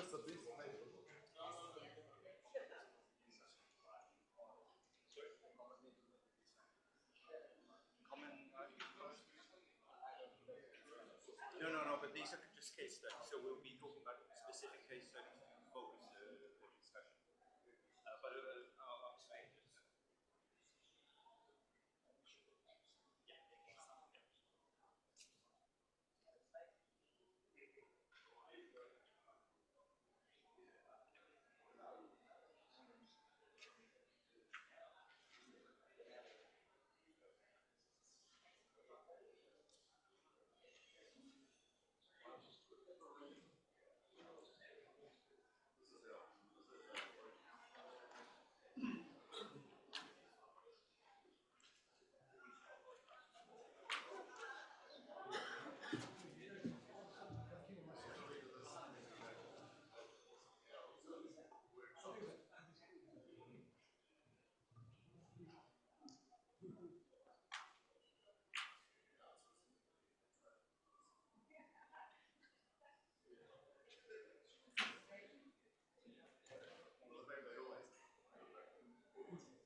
Good morning again. Welcome back. I hope you had a nice coffee.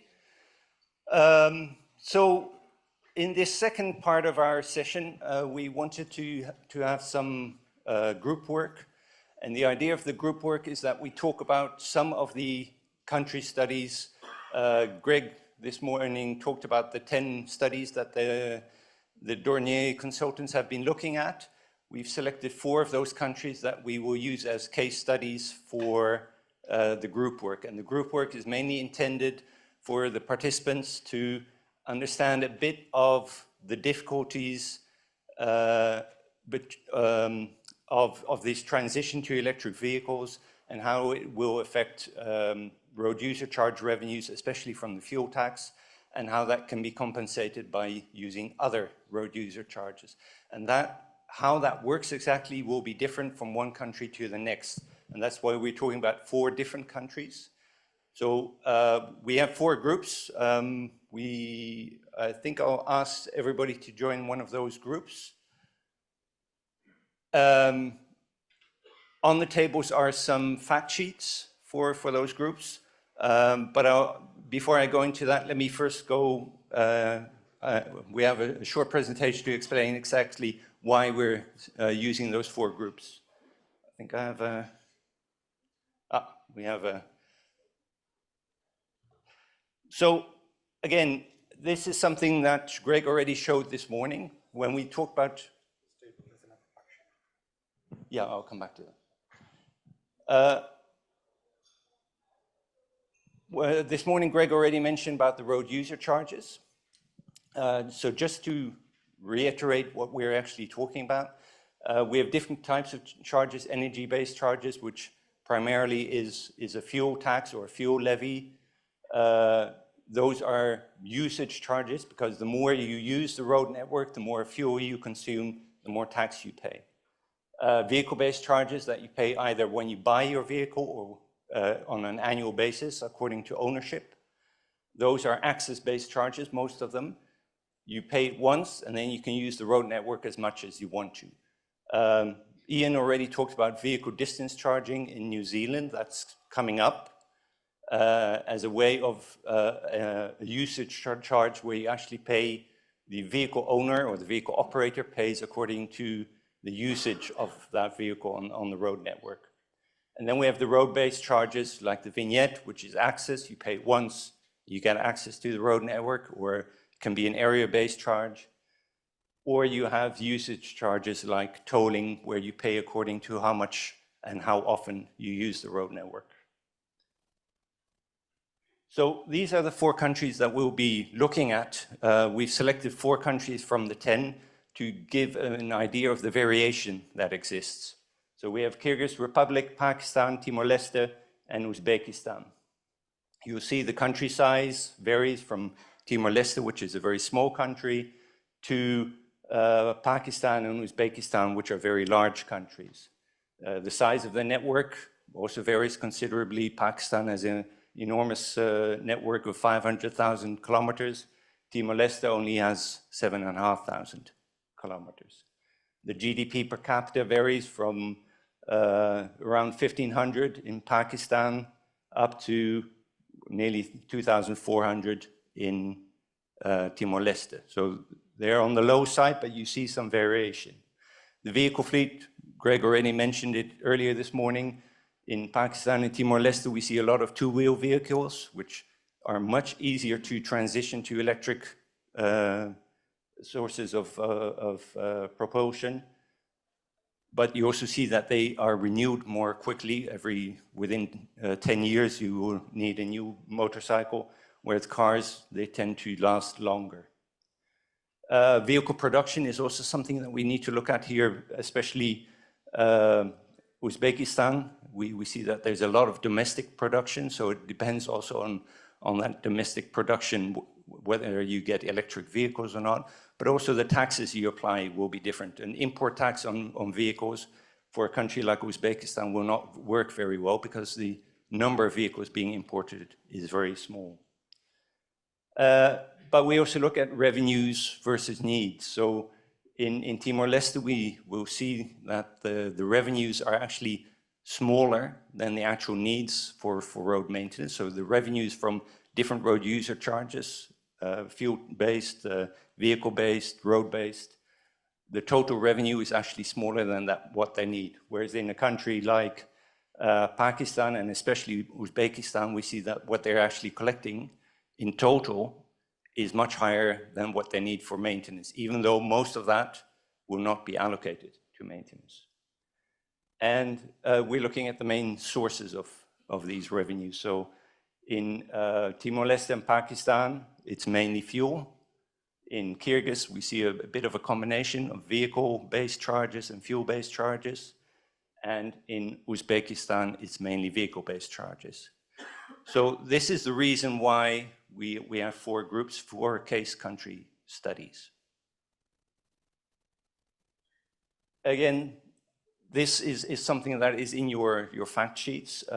You see the different revenues. Let me see if I don't think I do have a pointer. That doesn't work. So in Kyrgyz Republic, the greens are fuel-based revenues, the blues are vehicle-based revenues, and the reds and oranges are other revenues. In Kyrgyz Republic, we see a mix of fuel and vehicle-based charges, and we see the striped ones are the ones that are allocated to the road fund, at least on paper. And you see that the total amount of revenue is slightly higher. It's about 50% higher than the total needs. But of the total needs, you see that only about 1/3 is actually receiving a budget allocation. In Pakistan, we see a very different situation. The total revenues are double the needs, but you see that most of it is dependent on fuel taxes. More than 2/3, more than 3/4 actually, is dependent on different types of fuel charges and taxes. Timor-Leste, as I mentioned, we see that the total revenues is actually smaller than the actual needs for their road network, the size of their road network, but a very high dependence on fuel-based charges, 3/4. And finally, Uzbekistan, where we see that the total revenues is far greater than the actual maintenance needs. And we see that nearly 3/4, 2/3 more or less, of the revenues are actually vehicle-based charges. So these are the 4 countries that we'll be looking at. I'll talk about the groups just now. But what we want you to look at as groups is the following 3 questions. First of all is for your case country, the case country that your table will be looking at, what will be the effect of this transition to electric vehicles? Will the effect be great? Is there a large dependence on fuel taxes, or are there other road user charges in there that will be severely affected by this transition to electric vehicles, or will it be minor?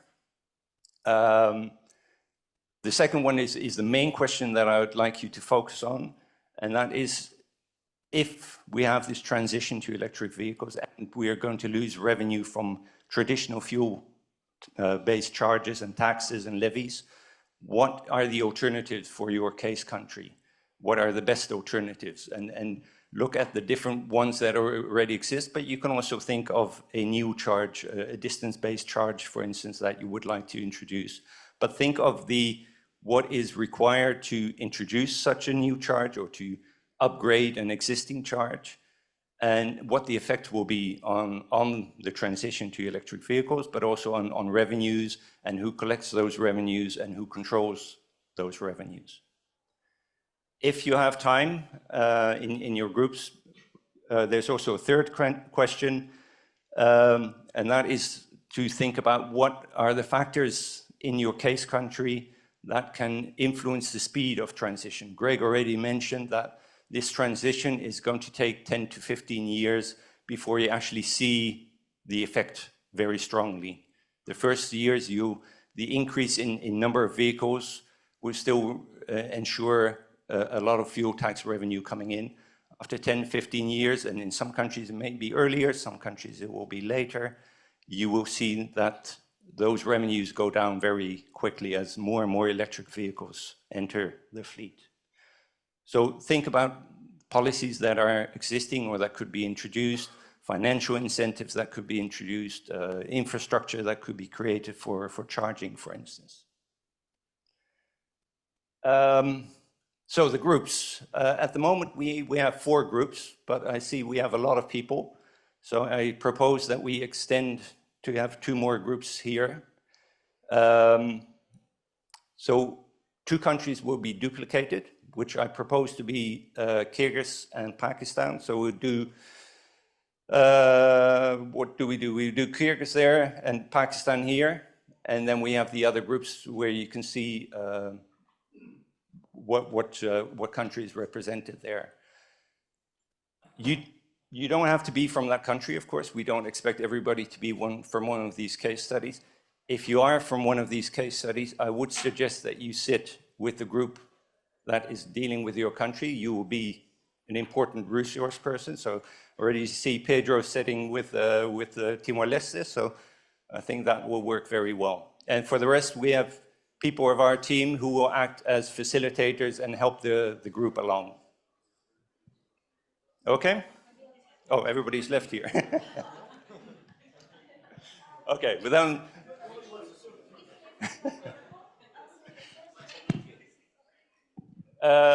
what did I say? I think this is Kyrgyz. This is Pakistan. Did you get a Kyrgyz information sheet? Yeah, good.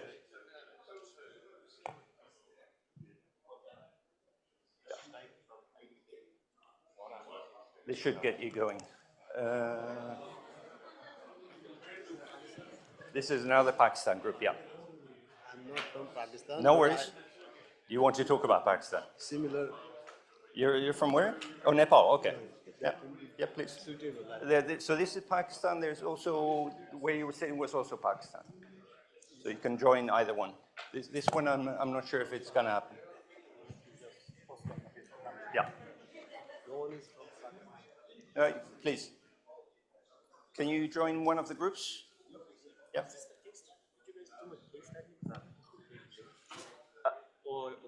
No, we're just about to work. So there, I'll provide some sheets on the country concerned. Yeah. So this was Pakistan. Let me get some sheets.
Apologize for interrupting you. You are now about the 10 minutes to go, so I would suggest that you start the presentation preparation. Flip chart is on your side, so you can make the presentation just verbally, or of course you can use the flip chart if that helps. Thank you.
Okay, everybody, we're running out of time, so we need to move towards the presentation of the findings. I hope everybody has their findings ready and have identified somebody to do the presentation.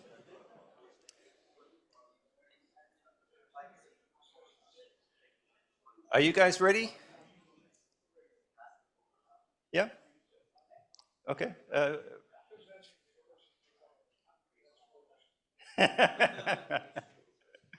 Okay. Pedro, are you presenting? Yeah. So this is a first group, Timor-Leste. Yeah. Thank you very much. In our group, we discussed about Timor-Leste. I think for Timor-Leste, the country's profile, I think already been presented before, so I can just go straight to respond to those questions. So in terms of the road user charge revenues, so far in Timor, mostly the revenue related to this road charge user is mostly the fuel tax. The fuel tax, but the revenue from the fuel tax is actually not specifically dedicated and for the either road maintenance or rehabilitations or related to the road, because the system there is that most of the revenue, either from the tax or whatever, it goes straight to the state account, and then controlled by the Ministry of Finance, and every year the line ministry, every ministries will plan for their annual budget plan, and then will submit for approval by the parliament. So so so you need, like you may, like Minister of Public Works in this case, will plan for the budget for the road maintenance or rehabilitations. They may need like annually, they may, as I already presented there, that annual road maintenance is around 40 million. They may plan for 40 million, but at the end they may get only like 13 million. This year for road maintenance is only 13 million. So it's not really enough to cover the road maintenance. So back to that one, we can say that there is no really impact in Timor-Leste because the revenues not really dedicated for the road maintenance, and also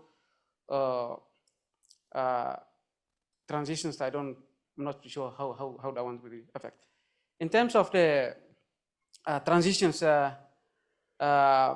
far, there's still the needs are there. The need is very high, as we see in the presentation that annually Timor needs around 40 million for the road maintenance, and then in terms of the mode of transport, we're still using the fuel, and using the fuels for the running. In terms of the electric vehicle, so far we just have a like tuk-tuk, the small vehicle, and transition to get to that one is to the whole mode of transport like buses or whatever. Still maybe need to to government may still need a bit of time to address that one.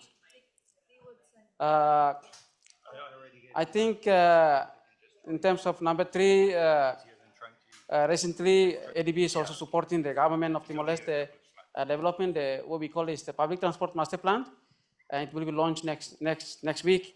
And one of the pilot that we are proposing is a transition from the using vehicle from the fuels to the electric, like e-vehicle. So we will have a like piloting on the e-buses, particularly in the capitals, and then we'll gradually will expand to the other mode of transport and also other locations. And that process alone might take time, like 10 to 15 years. Yeah, I think Greg maybe want to add something. If I could add just one more point to this, which is quite important. The plan for maintenance, which is made by the Maintenance Directorate of the Government Ministry of Public Works, covers off national roads and municipal roads and urban roads within that municipality. And that's contracted out on a 2-year contract. And the 2-year contract is signed, and then from the point of view of payment for that, it's always taken out as a commitment. It's already been pre-committed, so therefore there's no problem with the payment. So every 2 years you have to renew the contract, I assume.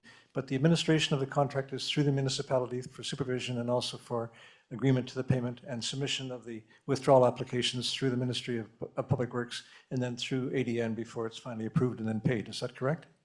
Okay. Okay, thank you.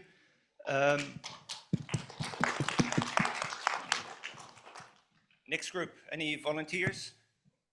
Uzbekistan at the end. Sorry, do you have the mic?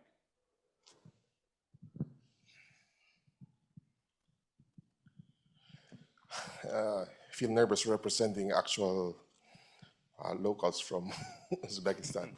Thank you, everyone. So to answer the first question, there is what I would call a significant impact. 5 to 10% of the revenues will be reduced. And if I remember correctly, this revenue comprises only 40% of the total budget needed to maintain the roads. So that will hurt. The second question, what changes can be made to the road user charges?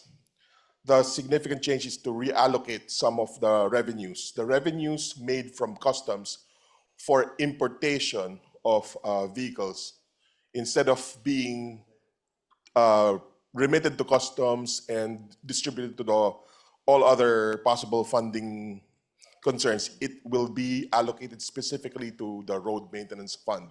So that's a change that can be made immediately. And for the third, what factors will influence the Uzbekistan? First, well, there's a specific automobile culture that affects the 4 million vehicles that are being used there. There's a specific automobile manufacturing culture that's very set. And there's, in this part of this culture, is that most of the vehicles are 4 wheels, unlike in Southeast Asia, there's a lot of 2-wheeled vehicles, very few 2-wheeled vehicles. So another factor is that may positively affect revenues is the subsidy on electric vehicles acquisition, which is already existing. So there is an import tax that we are suggesting that be allocated from customs to road maintenance. EVs are exempted from this particular import tax. This is already in place. So that is really much the sum of our answers for this particular work. It's a big problem, but thank you. Thank you very much. Next group, volunteers. Pakistan, group, the first group for Pakistan. Hi everyone. So our case study pertains to Pakistan. Pakistan, as we've noted in the fact sheet, has a lot of interesting ways of getting revenue through fuel taxes, through toll charges, through other forms of taxes and levies that the government likely is imposing on different modes, especially here in this context, road transport. But to answer more directly all the different questions, one, to which degree will the road user charge revenues in your case country be impacted by the transition to electric vehicles? Considering that Pakistan, as informed by us through the fact sheet, has a lot of reliance on fuel taxes or on vehicular taxes that use fuel or any other fossil fuels. Considering that they want to transition to EVs, likely the revenues will shrink, and that will actually pose a lot of trouble in terms of maintaining the road network that they have currently. So far, we note that the way that they allocate money for maintenance needs of their road network is pretty much deficient.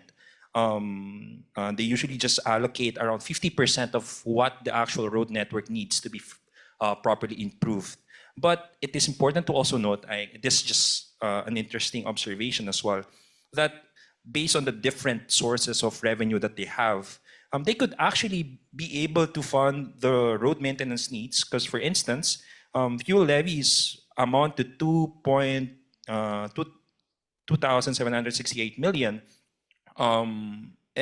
meanwhile, which is attributed to transport, but the annual budget allocation that they have is perhaps only 1,527,000. So you can see that there's quite a disparity in terms of how the allocation of the national budget goes in terms of investments into the road transport network. And I think it is important to raise that aside from improving the revenue charges and make it more progressive, it is important for maybe the government, the politicians, whoever handles the budget, to properly understand the needs of the road network that they have and actually properly allocate the budget that is attributed to the transport sector. Second question, what changes can be made to the road user charges in your case country to mitigate the impact of the transition to EVs on revenues? Something that we came to terms with in our group is that, yes, we want to encourage our country, all the different constituents that we have to switch to EVs. And that means that we have to incentivize them. And the usual ways by which we incentivize them is by decreasing the taxes, decreasing the tariffs, especially for imported vehicles, especially because one of the targets of Pakistan is actually to, by 2030, that 30% of the entire number of two-wheelers to three-wheelers are actually electric powered already. So we want to encourage them. But we understood that as we try to go to 2030, as we reach that goal, it is important to also acknowledge that by then, it is important to soon try to moderate the number of vehicles on the road, especially in relation to the road maintenance needs of the country. As we increase the number of vehicles, even if they are EVs, that will still pose a lot of troubles in terms of road maintenance. And given that road maintenance is based on fuel taxes, on all of these fossil fuel reliant kind of charges, it is important to recognize all of these different setups, all of the different dynamics between the variables, so that we are better able to maintain what needs to be done in the transport sector. Thirdly, what factors in your case country are most likely to influence the speed of transition to electric vehicles, and what type of policies may support such a transition? As I've already mentioned, of course, these incentives that we can give, lower taxes, lower the tariffs, so that importation of these EVs can be better. Try to improve local manufacturing. Try to set up charging infrastructure. Try to set up all of these different aspects in the entire EV ecosystem, so that we can properly transition to electric vehicles, especially for two-wheelers and three-wheelers, which comprise quite the majority of the vehicle type in Pakistan.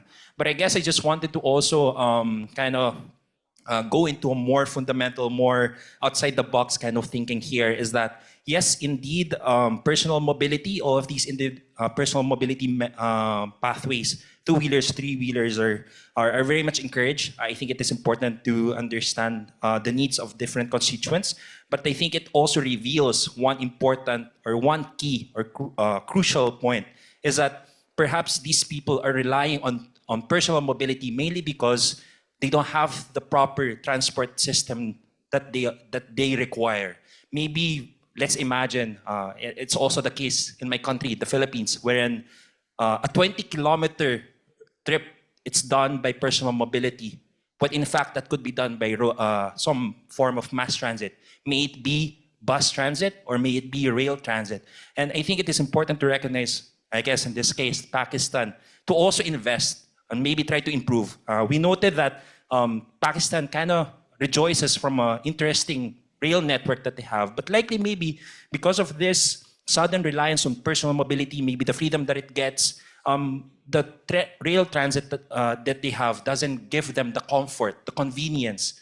And that's something that I think is a fundamental thing that has to be changed in our case study. Pakistan needs to not only incentivize the switch to EVs, but also trying to improve the transit network as a whole so that they better cater to the needs of its constituents and also the transport network as a whole. So that's pretty much it. Thank you so much for listening. Thank you very much. Can we hear from the Kyrgyz group?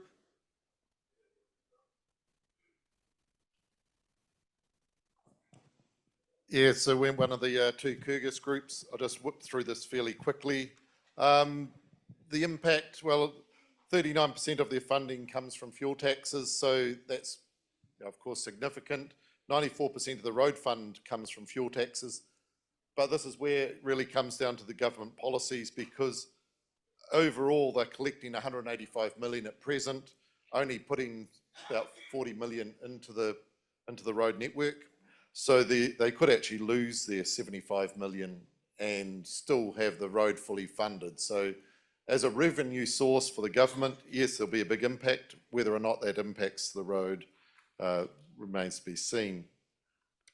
In terms of things they could do, the vehicle import tax, to try and offset and get the same revenue, that's quite a big number, and in its own right would then mean that people wouldn't actually transition to EVs anyway because it becomes so expensive. So, and that would then go against the NDCs and other policies which say they want to see a transition. So if you make the vehicles so expensive, so those sort of things get largely unworkable, which really took us all the way through ultimately saying the vehicle distance charging is really the only one that is an incremental charge that could sort of be used against that, with the exclusion of whether or not you could subsidise some of it with a land tax on the adjacent properties. So those who are benefiting from good access and good transport contribution that way.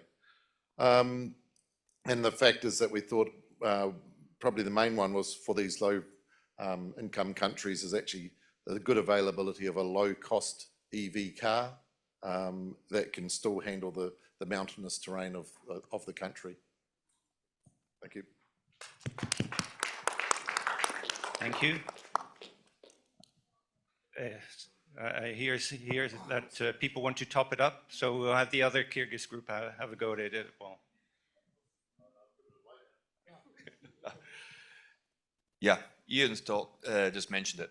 Politics. The Kyrgyz government are going to lose a lot of money from the transition to electrics. The transition will take time. There's a lot of importing of cars, a lot of old cars coming through. There is going to be the need to, there's a couple of assumptions to make.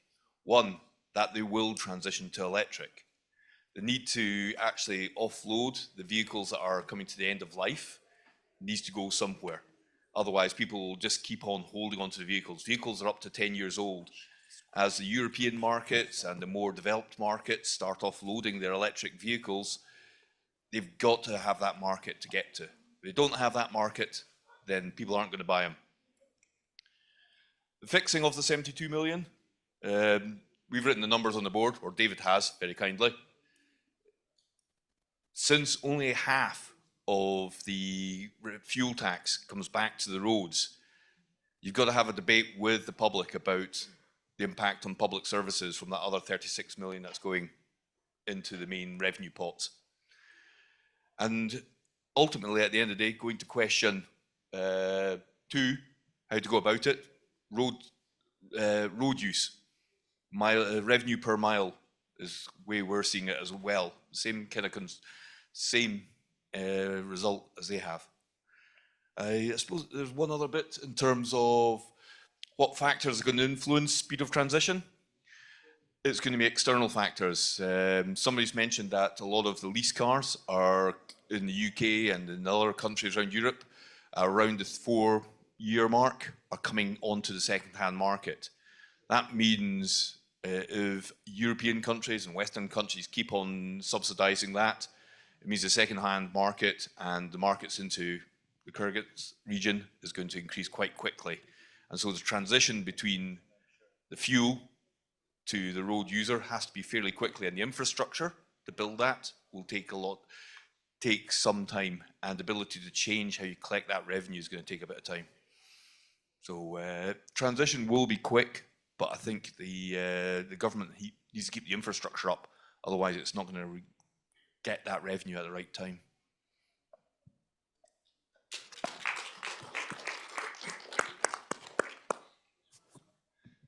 Thank you. And finally, we have the other group from Pakistan. Thank you, Serge. Let's see if we can get your Yeah, I'm waiting for the screen. online. So this is Pakistan again, Pakistan season 2. And don't judge us, we prepared slides. Which should come up on the screen. Okay, I'll check otherwise. Is it coming, or should I? They can't see your shared screen. No, but I can see them from meeting. I'm in here and I'm sharing. So yeah, I think we'll have to do it without. Ah, that's okay. Sorry. Okay, you can feel better about yourself on the slide. Anyway, just so on question 1, degree of impact, just very briefly. So in terms of needs as an estimate, we have about 3.5 billion needs in road infrastructure. And what they get annually is less than 50%, so it's 1.5 billion. Now we did look at the revenues, and in total, it's about 6 billion. And most of it comes from the fuel. In terms of percentages, it's about 82% from the fuel. So of course, we determine that the impact will be very, very high when the transition will start to happen. No, it's okay. Now we move to question 2. What would be the potential and some proposals? So what could be done? So as we mentioned earlier, we need to recover about 3.5 billion if you want to have an ideal maintained road network. So one would be the revenues coming from the new charging stations. So after this, we have the another thing would be that as the electric vehicles get percentage will get higher in the fleet, the country's fleet. Pakistan could gradually remove the tariffs and subsidies, so to recover some revenue from there. We also looked at the toll rates, which in comparison to other countries seem to be very, very low. As an example, for instance, it states that it's between 1 to 1.5 cents per kilometer. And we know that the damage what especially heavy vehicles produce is much, much higher than what they charge. Number 4 would be the tariffs for the new electric vehicles, which are domestically manufactured, which is not yet there and can be introduced. Road user charge also could be linked to the annual inspections. So basically, when they do the inspections, depending on the odometer data, they charge per kilometer, so how much vehicle is driven. Then there's the potential to increase the custom duty taxes, and of course to widen the toll application, but not based on the odometer, but more like area-based using the technology. And the last one, the influencing factors. So the one critical approach discussed in the group was, of course, the gradual approach. So you do everything like step by step. This is, of course, to mitigate the possible negative impacts, but also to work with the public and have the public acceptance like grow in parallel with your policies. We identified definite lack of charging infrastructure. So the infrastructure has to be developed and the number of the stations increased. There are the possibilities to increase the viability of owning the electric vehicle. This could be removing some restrictions, or having some incentives to the road access. And the last one, there's a need also to increase the renewable and clean energy generation to support EVs. So it's not, it's more cleanly produced.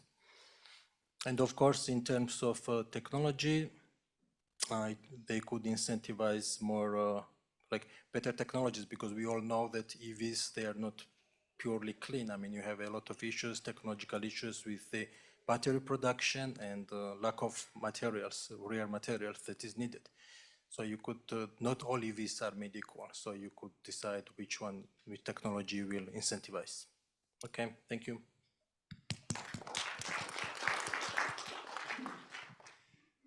Thank you, everybody. Thank you for all the groups for the discussions you've had and presenting the findings of your discussions. What I do keep seeing back is this, and I hope everybody has taken that is taking that away from this session, is this balance that we're looking at between, on the one hand, we want to provide incentives for electric vehicles, the transition to electric vehicles or low carbon vehicles. But at the other side, we want to ensure that it doesn't affect our revenues from road user charges. What I did see in some of the groups is the focus on how this will affect the road user charges that are allocated to road maintenance, which is definitely for somebody who works in roads like myself is one of the main factors that we're looking at. But we should also think wider than that. A lot of the road user charge revenues from fuel taxes go to the general budget. My country is no different from that. We get 8 billion euros in fuel tax revenue every year. Most of that does not go to the road sector. But losing that will mean that we lose a lot of the revenue for the government in general. And my worry as a road maintenance specialist is that if we start losing revenue, the first one to be affected will be road maintenance, whereas it may be difficult for a government to allocate revenues from road user charges to road maintenance. Taking them away tends to be quite easy. So that's a major risk that I see.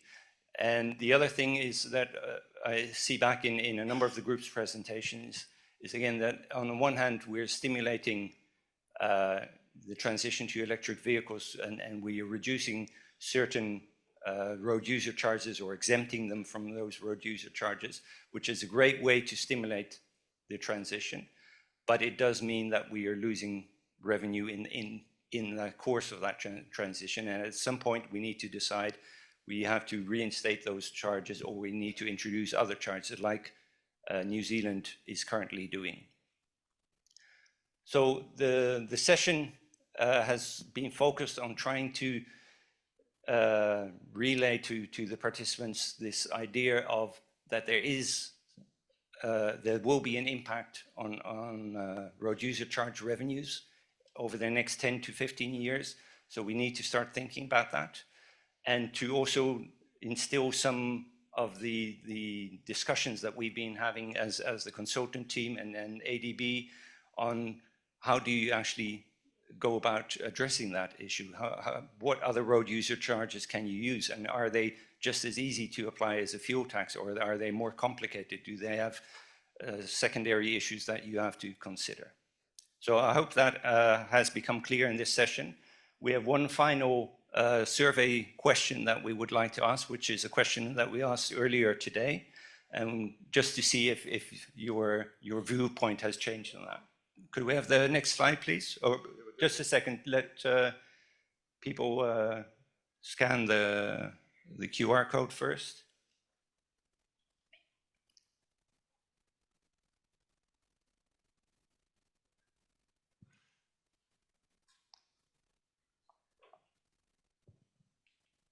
Okay. Still see the number going up, so let's just wait one more second. I think we're all there. Could we have the next slide, please? Yep, I can do that. Oh, you're doing that, sorry. Once again. Okay, so same question as this morning. Just describe your understanding of road user charges and associated policies and practices. Again, we hope that this session has helped to instill a bit more information about how road user charges work and how these different road user charges work. So you have a big difference between usage charges and access-based charges, that you have big difference in the collection of fuel-based charges and vehicle-based charges and road-based charges. There's different infrastructure required, there are different entities involved. So I must say this looks very positive for this session. We see a lot greater understanding. I hope that is actually the case. And I hope that this information that you've acquired here can be taken back to your respective countries so that we can start thinking about, we have some time, we have 10, maybe 15 years to actually get something in place, but we need to start working on it now, because it's not that it only happens after 10 years. It's after 10 years that we see the strong decline. But before that, you already see some impacts. Thank you.